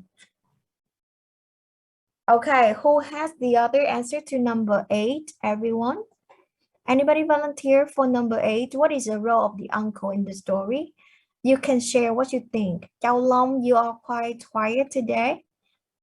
Long? Yeah, Phụng. In my opinion, I think that uncle can seem like the star of the greedy. I mean, the introduction of greedy of Paul. Because first of all, at the beginning, Paul doesn't know what is why the voice keep telling the whisper keep whispering. He doesn't know it because as you mentioned before, the whisper can say that the irony material in this word, the irony in here. Paul are not greedy. He hear that whisper and he wondering why people greedy. So Uncle Paul introduced him the race, right? I don't know. And since that from the first prize, Paul was attempt. Em không tiếng gì cho nó dễ hiểu. Rồi nói đây là sao em? Như là em cảm thấy như là cái uncle ở đây giống như là cái bước dẫn nhập vô cái sự mà tham lam vậy đó cô. Em không biết sao nữa, kiểu như là bình thường thằng Paul nó đâu có, ngay từ lúc đầu Paul nó đâu có hiểu về cái việc mà tại sao mẹ nó lại mong muốn thế này mong muốn cái kia đâu. Nó chỉ muốn là nó chỉ không hiểu là tại sao mẹ nó lại muốn thêm, mà mẹ lúc nào nó cũng than vãn về việc ba nó thì unlucky, còn mẹ nó thì unlucky bởi vì cưới ba nó không hiểu, nó chỉ nó còn không hiểu là lucky có nghĩa là gì nữa, nó không hiểu là may mắn hay là sao ấy. Đó nên là khi mà uncle xuất hiện đó, uncle giống như là giới thiệu cho nó, giúp cho nó nhận ra là nó lucky cỡ nào đó. Tức là uncle giống như là cò với em. Em hiểu không? Giống như là cò vậy đó, tại vì ổng chính là người đưa cái, tức là các bạn phải hiểu là Paul có cái năng lực đó, cái superficial talent, nhưng mà nó không biết, và cái ông uncle này là cái người biết cái điều đó. Thì ổng, ví dụ như bạn tưởng tượng ha, Rocking Horse Winner chính là cái Rocking Horse nó làm cho cái cho bé Paul này chết, đúng không? Thì bạn cứ tưởng tượng ha, là cái ông uncle đó ổng đang cầm cái con dao đó, ổng đưa cho Paul để Paul tự đâm Paul. Em hiểu ý cô nói không? Và cái con dao đó chính là trong trường hợp này nó là Rocking Horse Winner, tức là ổng chỉ cho Paul cái cách mà để đi kiếm tiền, và chính cái cách đi kiếm tiền đó Paul nghĩ đó là cách để đi tìm kiếm cái tình yêu của người mẹ, đi tìm kiếm cái love từ mother, đúng không? Nhưng mà thực chất là nó đang chứng tỏ với mẹ nó là I'm lucky, nó chứng tỏ với mẹ nó I'm lucky để cho mẹ nó có cái love dành cho nó. Và ông uncle này ông đã chỉ cho nó cái cách như vậy. Thì bạn có như nãy cô nói giống như là ông cò gì đó, ông là dẫn dắt cho nó tới cái phi vụ là đi tìm kiếm sự may mắn bằng cái cách kiếm tiền như vậy ha. Rồi Sang and Khoa Thi. Rồi Sang trước đi em. Okay, so in my belief, I think he's a greedy person. Sure. Yes, because in the final paragraph, we can he's a person that appreciates like material values over the relationships, because even in front of Paul's death, he didn't feel like distressed. Moreover, he even told Hester that she should be happy because because of having such a lot of money, yes, than having a like evil son Yeah. Okay, like you said, he's also a greedy person, just like on the same page with mother. Understand? He's on the same page with mother, and unfortunately, he was the one that taught Paul how to earn money. Yeah, and we just have one poor person in the story, that is Paul. Okay, Kwate, what do you want to add? Please. Yes. I think Oscar uncle is ready and take advantages of his nephew because he used Paul like a tips to make best himself. He encouraged Paul to give his mother some of his winning money. However, when his nephew dies, he suggests that Hester better off having the money instead of having her son. So I believe that the uncle value wealth above anything else. Okay, yeah, that's good. Tóm lại là về okay, Huỳnh Nga, yeah, Nga. I would like to add one more detail to the role of the uncle, is that Uncle Oscar is a filthy lucre. At the very beginning, not the very beginning, but the conversation between Paul and his mother Hester, they were talking about the definition of luck, and they mentioned that it's luck money, and why don't they use their own car, but they always use Uncle car or taxi. And Hester said that Uncle's Oscar is filthy lucre instead of luck. So I think that the role of this uncle is that he actually is like dirty money, but he's in disguise of luck, which lead to the unpleasant and tragic end of Paul. Okay, that's it. It's very like unlucky for Paul to have such a mother and this uncle. Okay, yes, they're all both on the same page. They are both materialistic. Yes, thank you. Now number 9, what are the two opposing forces? Gambling and happiness. They are on different sides. You never have real happiness if you're into gambling. They cannot go hand in hand in each other. At first, gambling seems fun and excited. So you're talking about the gambling and the happiness. The other one, what do you mean? What do you think? Two opposing forces đây là gambling and happiness. Bạn có thể generalize cái gambling nó thành một cái khác được không? Cái gambling nó hơi đang specific. Happiness là đúng rồi, còn cái kia là cái gì ta? Các bạn. Any volunteers? Money. Money and happiness, or you can say materialism and happiness. And they do not go hand in hand with each other. Okay, materialism. Materials, that is mom's wish, and happiness or love, that is Paul's wish. And both kinds of wish here cannot be acquired at the same time. You understand? Okay, like when Paul think that he has the love from his mom doesn't think that she has enough money and vice versa. Tức là hai cái forces ở đây mình có thể nói là cái materialism với lại cái happiness thì nó sẽ không có accompany với nhau được ha. Và cái materials là cái mà mom muốn, mom's wish is material, còn cái Paul's wish sẽ là happiness, sẽ là love, thì hai cái đó không có đi chung được với nhau, đúng không? Kết quả là sao? Kết quả là Paul là cái người đại diện cho cái wish for love die, và cái còn lại đó chính là cái materialism thì nó đã ở ha. Let's stay. Thì đó là lý do tại sao bạn thấy cái câu cuối cùng ha. Your $80,000 to the good and the poor devil of the sun to the bad. So they cannot accompany with each other. Okay. Không, gambling cũng đúng, không có sai, chỉ là nó chưa có general đủ thôi ha. Okay. Can you move on? Can you scroll down? Yep. Luck means money. In this story, luck is money. Okay, the other one, what do you think? Luck is money? Luck is... Yeah, sure, you can go.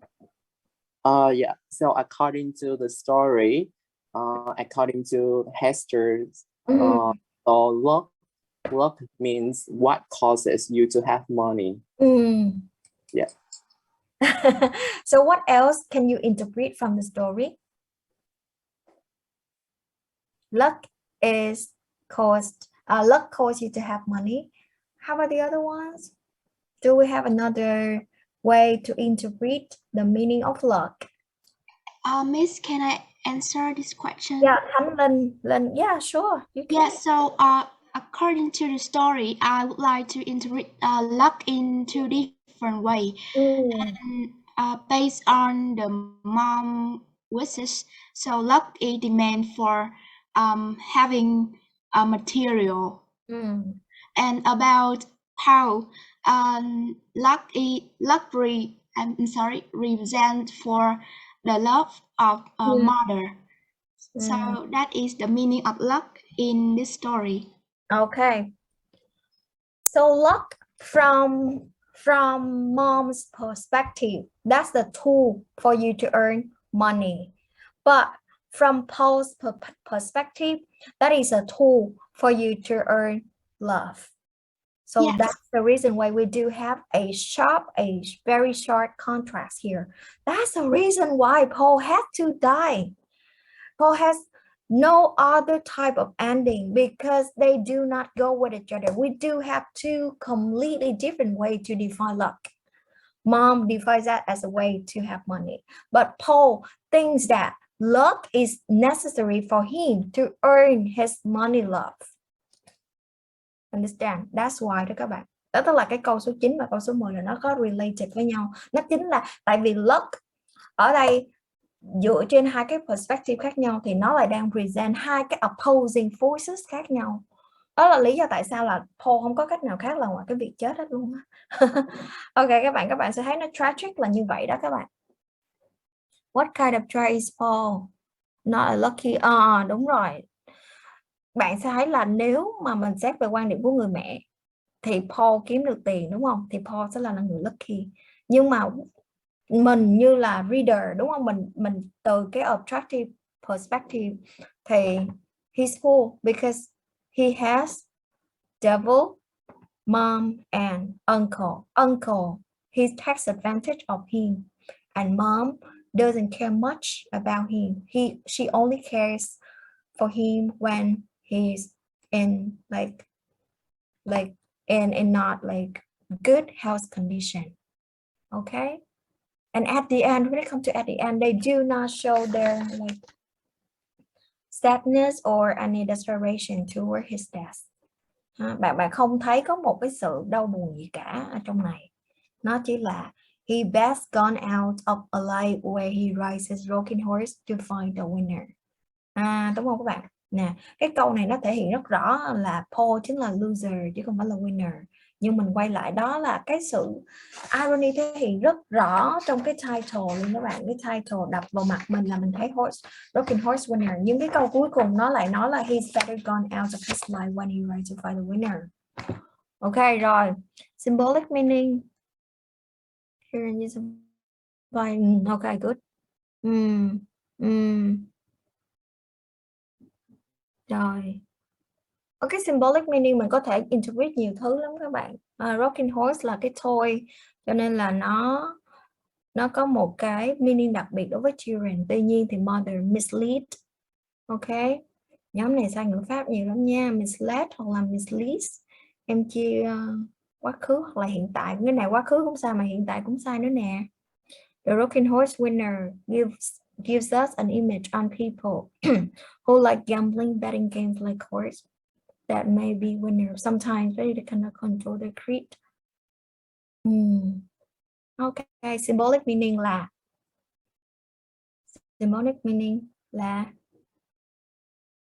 Vậy symbolic meaning là gì các bạn?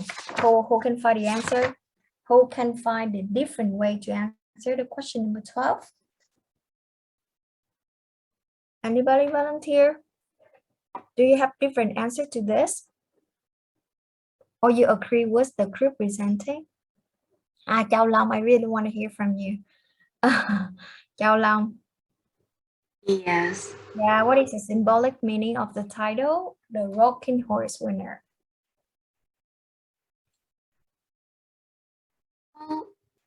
Huh? Hello? Okay, let me think. Because you already said that in the story, Paul is actually a loser. But in the title, it is the rocking horse winner. So it's kind of irony and it's the symbolic meaning. Okay, so just like what I said before, okay, the title illustrates the losing. The title illustrates the failure of the main character who is Paul. Đúng không? Và nó là cái irony luôn á, symbolic của nó là rocking horse là symbolize cái children, cái children children toys, đúng không? Rocking horse là cái denotation là children toy, nhưng mà cái connotation ở đây á là nó nói về cái happiness của một đứa trẻ, đúng không bạn? Happiness của một đứa trẻ, nhưng mà bạn thấy là rocking gạch ngang horse winner thì mình lại thấy nó indicate một cái failure nữa, thì đó là lý do tại sao một cái title này nó vừa có ý nghĩa symbolic, nó có cái symbolic meaning và nó có cái ironic meaning nữa. Ok, thì thí dụ như Thi á là cho cái đề là what is the symbolic meaning of the title, hoặc là analyze the meaning of title. Thôi cô làm cho dễ đi ha, cô nói là analyze the meaning of the title of the story The Rocking Horse Winner, thì bạn sẽ làm cho cô, bạn sẽ giải thích là nó symbolize cái gì và phải nói được cho cái việc là nó irony. Ok, cái irony cực kỳ rõ trong cái này là một trong những cái dominant. Ngoài cái title thì các bạn cần chú ý đó là cái two opposing forces in the story, với lại luck nữa. Đó là những cái mà cô muốn thấy sau ha. Các bạn chú ý câu number 4 ha, cô highlight cho các bạn là number 4, number 9, number 10 và number 12. Cô đang highlight luôn rồi đó, là thấy dụ như có ôn bài thì ôn mấy câu đó, tại vì thực ra những câu đó nó sẽ là những câu có cái câu answer mà nó sẽ ảnh hưởng tới những câu khác, các bạn hiểu không? Bạn trả lời được những câu đó là coi như là bạn đã ít nhất là bạn đã hiểu được ở cái mức độ chấp nhận được ha. Number 4, number 9, number 10 và number 12.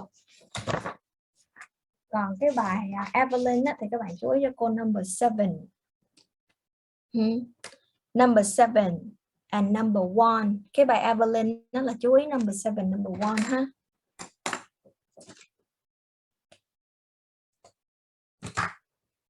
Number 7, number 1. Okay. So far we done our class today. Rồi cô nói tiếng Việt ha. Bây giờ cô sẽ nói cho các bạn biết là cái lộ trình mình sẽ học như thế nào á. Tại vì tuần tới là mình bị kẹt cái môn thought lower, cho nên bắt đầu từ tuần tới là mình chỉ học được 4 tiết một tuần, đúng không em? Đúng không? Đúng rồi, học 4 tiết một tuần. Thì 4 tiết một tuần, nhưng mà lớp mình còn 10 tiết nữa mới xong. Cho nên là bạn sẽ học tới ngày 15 tháng 12 nha, là tới ngày 15 tháng 12 là mình sẽ xong nha các bạn, nếu như vẫn theo cái tiến độ là 4 tiết một tuần. 4 tiết một tuần thì tới ngày 15 tháng 12 là mình sẽ xong. Ok nha. Rồi mình cố định là mình sẽ học K3 của thứ Tư và 7 giờ tới 8 rưỡi thứ Bảy. Rồi cô sẽ ghi lên cho các bạn clear để mất công bạn. Rồi Wednesday ha, sorry các bạn. Okay, Wednesday from 9:30 to 12. Sorry, 9:30 to 12. Okay, and Saturday from 7 to 8:30. Thì là có nghĩa là nó sẽ tương đương với 4 tiết. Đúng chưa? 4 tiết mà hiện tại bạn đang còn bị dư, tức là hiện tại tới thời điểm hôm nay là bạn còn 10 tiết nữa. Đúng không? 10 tiết nữa. Cho nên là sẽ là 2 tuần rưỡi nữa. Đúng rồi, thì tới ngày 15 tháng 12 bạn sẽ xong. Ok không? Trời, không có gì thắc mắc về lịch học đúng không? Rồi vậy thôi. Cô chưa công bố điểm cho nhóm này ha. Okay, so this group about the slides, that's okay, but I expect that you have more presenters. Okay, you have more presenters because I just find Thùy Trinh and Tiên Vũ. Yeah, just Thùy Trinh and Tiên Vũ did the job. So I'm not sure the other ones they involved, but according to what you said, they did involve. But I expect that all of you guys, all of the members here, so as you can help your friends when they are in need, when they don't know the answer, you can support, you can assist them. And I have to say, your weakness, you have to be more careful, more cautious with your language use because you have some silly mistakes. Okay? Nhóm Thuyết Trình hiểu cô nói gì không? Tiên Vũ. I understand. Tức là nha, mình nên là các bạn presenter thì bạn nên present trong cái bữa học đó, chúng ta ít nhất là như vậy ha. Chứ mà hồi nãy cô có thấy Quang Vinh vào nhưng mà Quang Vinh đi đâu mất tiêu rồi. Thì ví dụ như trong trường hợp bạn Tiên với lại bạn Trinh bị struggle, bạn không biết trả lời câu hỏi rồi sao, đúng chưa? Thì như vậy là bạn đang put một cái gọi là cái burden lên vai của bạn mình, thì như vậy nó không có hay lắm ha. Rồi thứ hai là cô nói là cái ngôn ngữ của nhóm này đang bị gặp những cái lỗi rất là ngớ ngẩn nha. Những lỗi rất ngớ ngẩn. Có thể là bạn đang không chú ý lắm, hoặc là bạn nhầm lẫn gì đó, nhưng mà mình nên khi mà mình thuyết trình á, ít nhất á, là mình phải biết đọc những cái từ trên cái slide của mình nha. Ví dụ như không biết thì mở dictionary ra để search cách đọc, chứ sao cái slide của mình còn không biết đọc làm sao. Ok, rồi cho nên là cô sẽ cho nhóm này là 8.5, các bạn sẽ được 8,5 ha. Rồi và trong cái section với cái bài Broken Horse Winner thì mình có những bạn sau: Phụng, Sang, Sang 2 lần, Phụng, Khoa Thi, what's your name? Khoa Thi, Khánh Linh. Yes, each of you has one. For Huỳnh Nga and Sang, because you volunteered twice, so I'm gonna give you like 2 points. Okay. Okay, that's it. Rồi các bạn lưu ý ha, mình thuyết trình xong rồi, cô đã có những cái comment rồi, thì các bạn nên có những cái edits lại, và sau đó các bạn post lên group nhóm sau đó để cho các bạn khác mình cùng học ha. Và cô đã nói những câu nào cần chú ý rồi nha. Nói vậy thôi đó, còn không biết hiểu sao hiểu chú ý câu nào thì nên là mình sẽ gọi là pay more attention to it, so as you can perform better in your final test. Rồi vậy thôi, hôm sau là mình sẽ làm bài gì ta? Thứ bảy là mình học 2 tiết đúng không? Thì mình sẽ làm tác phẩm gì ha các bạn? Daffodils, nó là một bài thơ. Và có những cái phần á, có những cái bài là cô có 2 phần, part A với part B, thì nó luôn là kiểu là cái part A sẽ là giúp cho các bạn hiểu được cái tác phẩm đó về mặt details của nó, Còn cái part B sẽ là cái phần mà mình cần interpretation. Bạn hiểu không? Đây, ví dụ về đây. Part A, sorry, cô chưa show. Đây, ví dụ này. In what way did the speaker liken himself to a cloud? Where was the speaker at the beginning of the poem? Tức là cái part A nó sẽ là những cái câu hỏi rất là dễ để cho bạn hiểu cái câu chuyện đó thôi, bạn hiểu cái bài thơ đó thôi. Còn cái phần part B mới là cái phần mình cần có cái sự interpretation, mình cần có cái sự sharing với nhau. Cho nên nếu mà bạn cảm thấy part A mình biết rồi á thì mình có thể skip nó nha. Cho nên là thôi, nếu mà mất thời gian quá thì bạn có thể bỏ qua part A nếu như bạn nhận thấy là bạn đủ hiểu nó rồi, và present thì present cho cô cái part B thôi. Ok. Tại vì nó sẽ có những kiểu như là what is the implication of the use of the synonyms cloud, a crowd, host to refer to the daffodils. Thì mình cần có một cái interpretation nhất định, mình cần có cái sự chia sẻ giữa các bạn với nhau thì mình sẽ focus vào cái phần này hơn. Còn cái kia thì bạn tự làm một mình cũng được, đúng không? What is the predominant fruit? Bạn tự tìm ra được, đúng không? Rồi does the poem have a fixed rhyme scheme? Tự biết mà. The musical devices are used in the poem cũng tự biết luôn. Nó có thể là onomatopoeia rồi alliteration hoặc là assonance gì đó thì tự phân tích được, đúng không? Rồi, so far so good. You can finish the lesson today. See you this Saturday at 7, from 7 to 8:30. Okay. Bye. Bye bye everyone. See you. Goodbye, Miss. Okay. Have a nice day. Okay. I do have like 8 periods after I finish this class. Today I have 12 periods. Nightmare. Yes, I have to survive. Yes, I need to fight. Okay, bye bye everyone. See you this